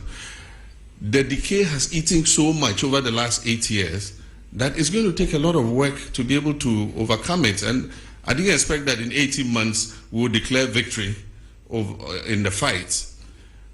As the livelihoods of about 4 million Ghanaians is on small-scale mining. And so it's going to be a process. It's not going to be an event. But we will not give up. We have a determination to get on top of it. The Gold Board was introduced as part of reforms. And if the Gold Board was not introduced, I mean, those who were taking the profits from the small-scale mining sector were the foreign traders who were taking that money away. In 6 months, we have exported over $6 billion. About $4 billion of that money was going to go into the private or foreign traders. And so the first thing is you shut the stable door so that the horse doesn't escape, which is what we've done. So if it's from illegal sources, it's from legal sources. At least it's our land that is being destroyed. So let us get the benefit of it instead of foreign traders. So that's the first thing. But if you go and read the Gold Board law, it has a requirement for tracking and tracing. And as I speak, the Gold Board is working with an organization to put on a track and trace system. And so they're going to see those who have legitimate license requirements so that they can assist them in responsible mining so that we can buy that gold off them. Once we do tracking and tracing, it's in our interest, because then we can export under LBMA and we'll get more profit from exporting under LBMA. So the Gold Board is not just about buying gold, it's also about financing responsible small-scale mining. And mind you, small-scale mining is not illegal in this country. It's provided for in our laws. It's just that in many cases, we've not even trained the miners about what responsible mining is. You just see anybody who gets an excavator just goes anywhere and starts digging and washing. But small-scale mining takes place in Australia. It takes place in Canada. And so as I speak, we are organizing a trip for the Small Scale Miners Association to Australia. Australia has given us an invitation to bring them to come and see how small-scale mining is done without destroying the environment. And so that's something we're going to take an advantage of. And the Gold Board is leading, and the Ministry of Lands and Natural Resources are leading that charge. Only recently, our Minister for Lands and Natural Resources came back from Australia. And so we need to train these small-scale miners. The gold is a blessing that God gave us. It's a natural resource that God gave us to make life better for our people. It's just that the way and manner in which we are going about it is causing distraction to the environment. But it is the result of an increase in the gold price. And if you've read widely, you find that the same thing is happening in Peru. It's happening in several other countries because of the heightened gold price. And so for whatever little gold you're able to find, you get more money. Galamsey was not a problem when gold was $2,000 per ounce. But today, gold is pushing $3,600 per ounce.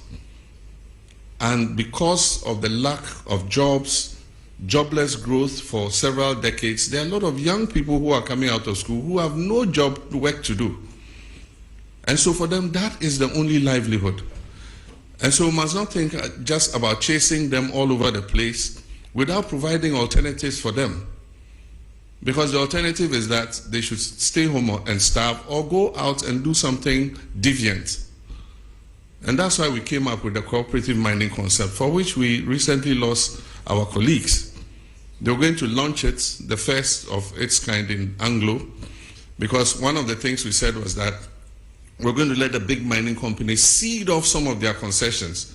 Some of them have 400, 500 miles square. And there's gold in some parts of those concessions that they will never mine because the grams per ton of ore is so low. But yet, if you put a small-scale miner there, he can mine it effectively. And so we've discussed with them and they've all agreed. And so Anglo Ashanti was the first. They've cut a part of the concession.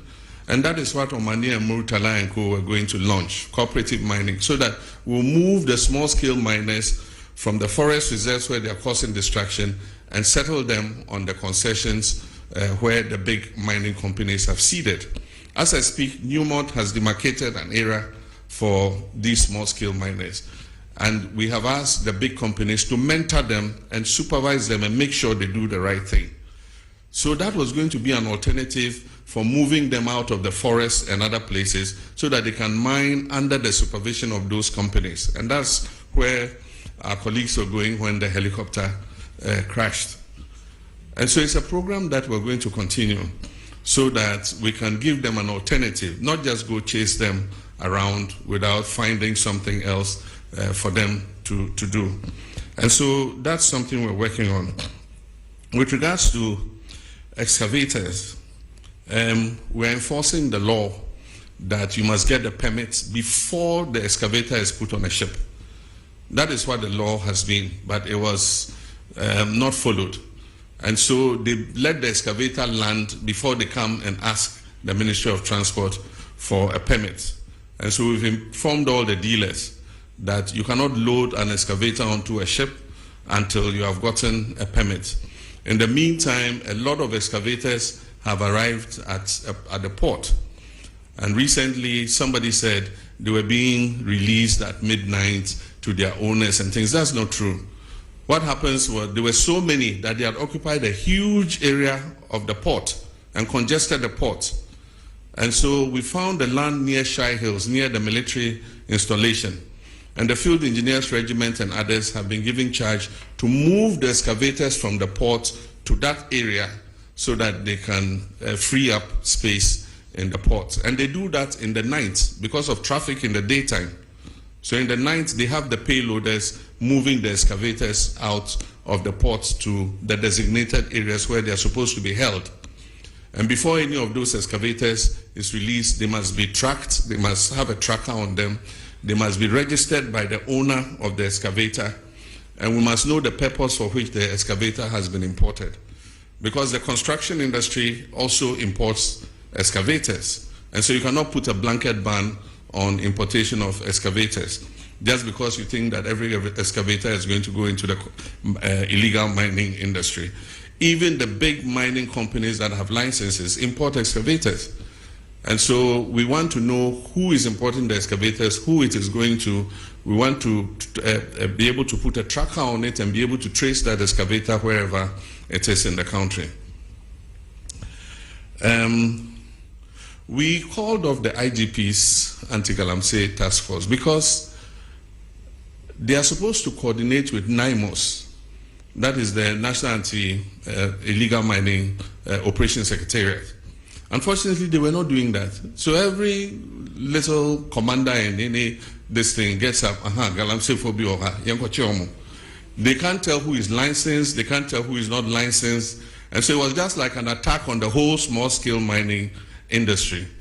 And so what we said was they should freeze their action, they should synchronize it with the National Anti-galamsey Operational Secretariat so that they can be directed exactly to where to go in terms of the anti-galamsey fight.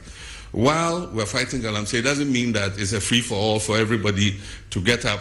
Anybody gets up, puts on a helmet, puts on a jacket, and says, I'm anti-galamsey. They say, we're not looking for chaos. We're looking to do it, you know, in a scientific manner so that we do not hurt the whole of the small-scale mining industry. We talked about special courts for anti-corruption. I actually said we'll speak with the Chief Justice and see if they can create special courts for prosecuting people who are flagged in the Auditor General's report. And so that is something the Attorney General is pursuing, because every year we see Auditor General's report, it goes before the Public Accounts Commission, they say this person diverted this person misappropriated this and that, and yet no action is taken. And so Ghanaians have been saying, so what's the use of the Auditor General's report? And so we're asking the Chief Justice, can you create special courts which can fast-track action on the Auditor General's report? So people who are determined to be criminally liable after the Public Accounts Committee has sat can be put before those courts so that they are sanctioned to create a deterrent so that other people do not do the same thing that they have done. Very good question on rent and homelessness, and I'm happy to give you the microphone to ask it. The biggest expenditure in any Ghanaian's budget is rent. And even though we have laws, enforcing them has been difficult. The rent law says that a landlord cannot charge more than 6 months. But the problem in enforcing the law is the connivance of the tenant and the landlord. The tenant won't come and report that they are charging him 1 year's rent advance because he wants the room. And so that has been the problem. And the problem is because our population is growing beyond our housing capacity. So the competition for accommodation and housing is very strong. And that is why we must expand our housing coverage. And I remember in our manifesto, we have a pledge to expand housing. And in the next budget, we're going to make provision for that. I've already had a discussion with some of the associations, the organized labor associations. Some of them have funds that are sitting in their accounts. And they have members who want houses. So what I've said is government will match their funds. And so if they give 1 billion cedis, we'll give 1 billion cedis. And then one of the banks, Republic Bank, has said that they are willing to also match with 1 billion cedis. So if we get a 3 billion cedi fund, we can start building houses in all the districts. And as people pay their down payments, it will go back into the fund and it will become a revolving fund. And governments can give it to people. I said if you have like about 15 to 20 years before retirement, you can take a house and we'll be deducting from your salary monthly so that by the time your retirement time is up, you have your own accommodation to go to. And as we take those deductions, they will go back into the fund. So it becomes like a revolving fund so that we can increase the housing stock. But the Minister of Finance will talk about that when he reads the budget in November. Minyaba, se ufi yekrom honomo. Techiman wenchi Bamboy Bole Wa Road. A major international corridor. Na nearby adeɛ ɛbaa sɛ ɛkwan ne sɛ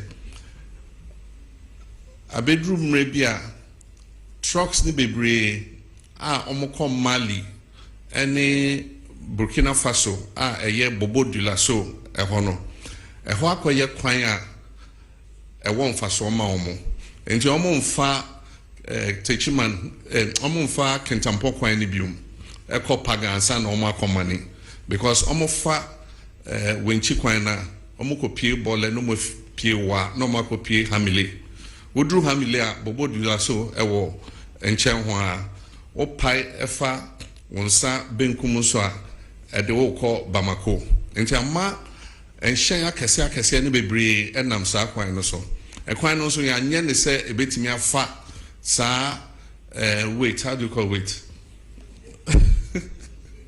Yɛanyɛ ɛkwan no sɛ nebefa saa nneɔma na ɔmɔfa no emu odu nti ama kwan na sɛ koraa nti yɛsɛ obia hohoro nsuo ɛba nana mu meboa ɛhɔ na misu mi free nti yɛyɛ big push no ma hyɛda de akɔhyɛ big push no mo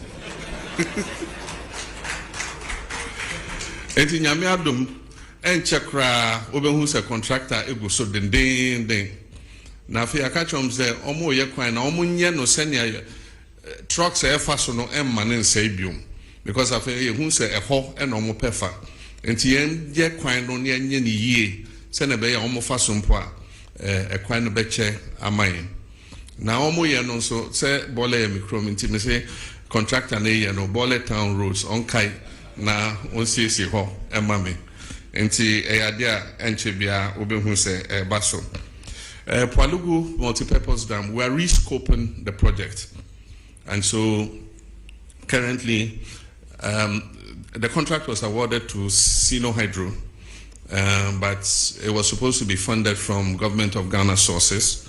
Government of Ghana didn't have the money, and so the contract was not executed. And so we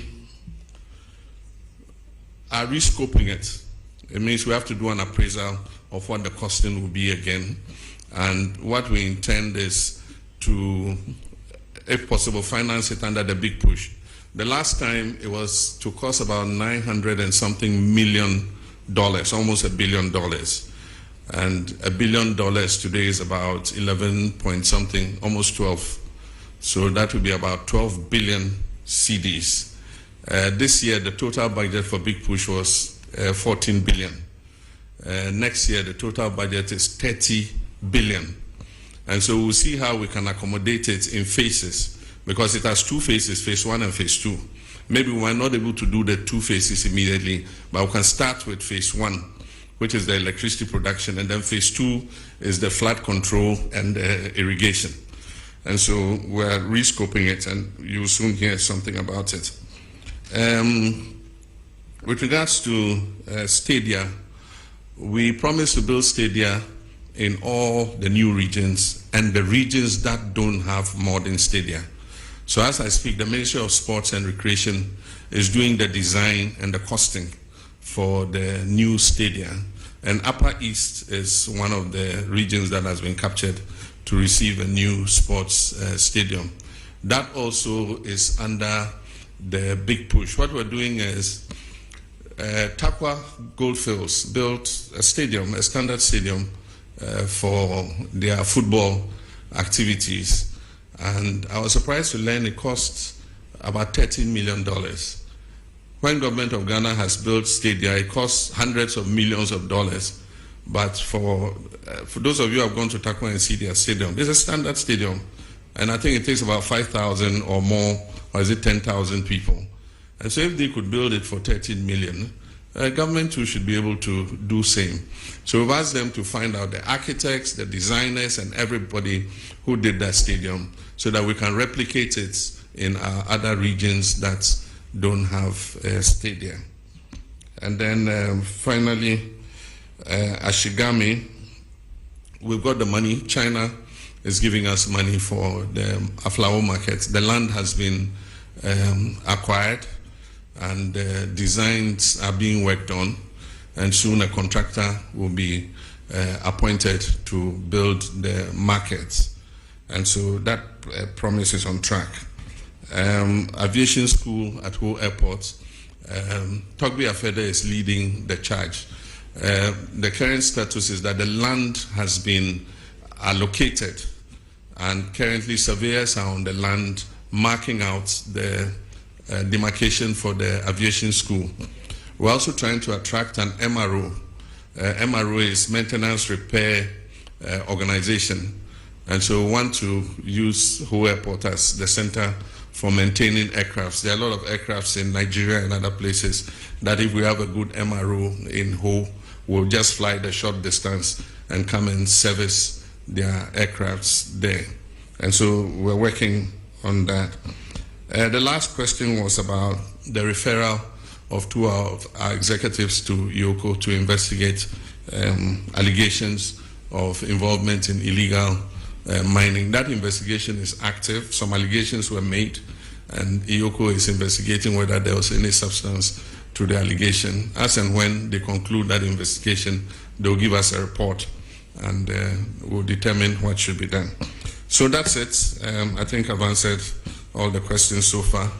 I thank you very much for your attendance, and this is the first in several such encounters. I'll make myself available as regularly as possible to answer any questions that you might pose on behalf of the general public. Thank you very much.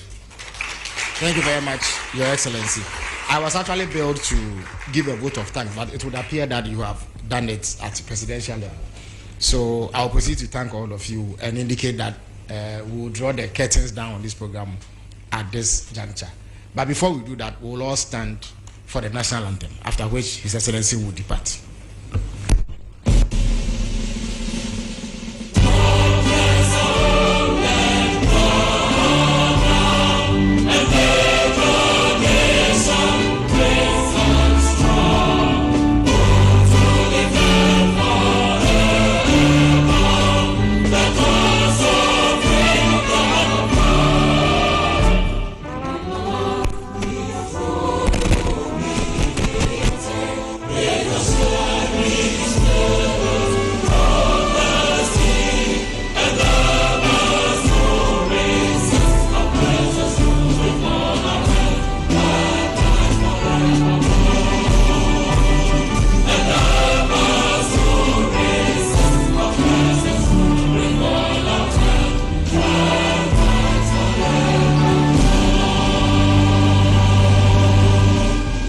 Shall we remain standing as His Excellency the President departs the hall?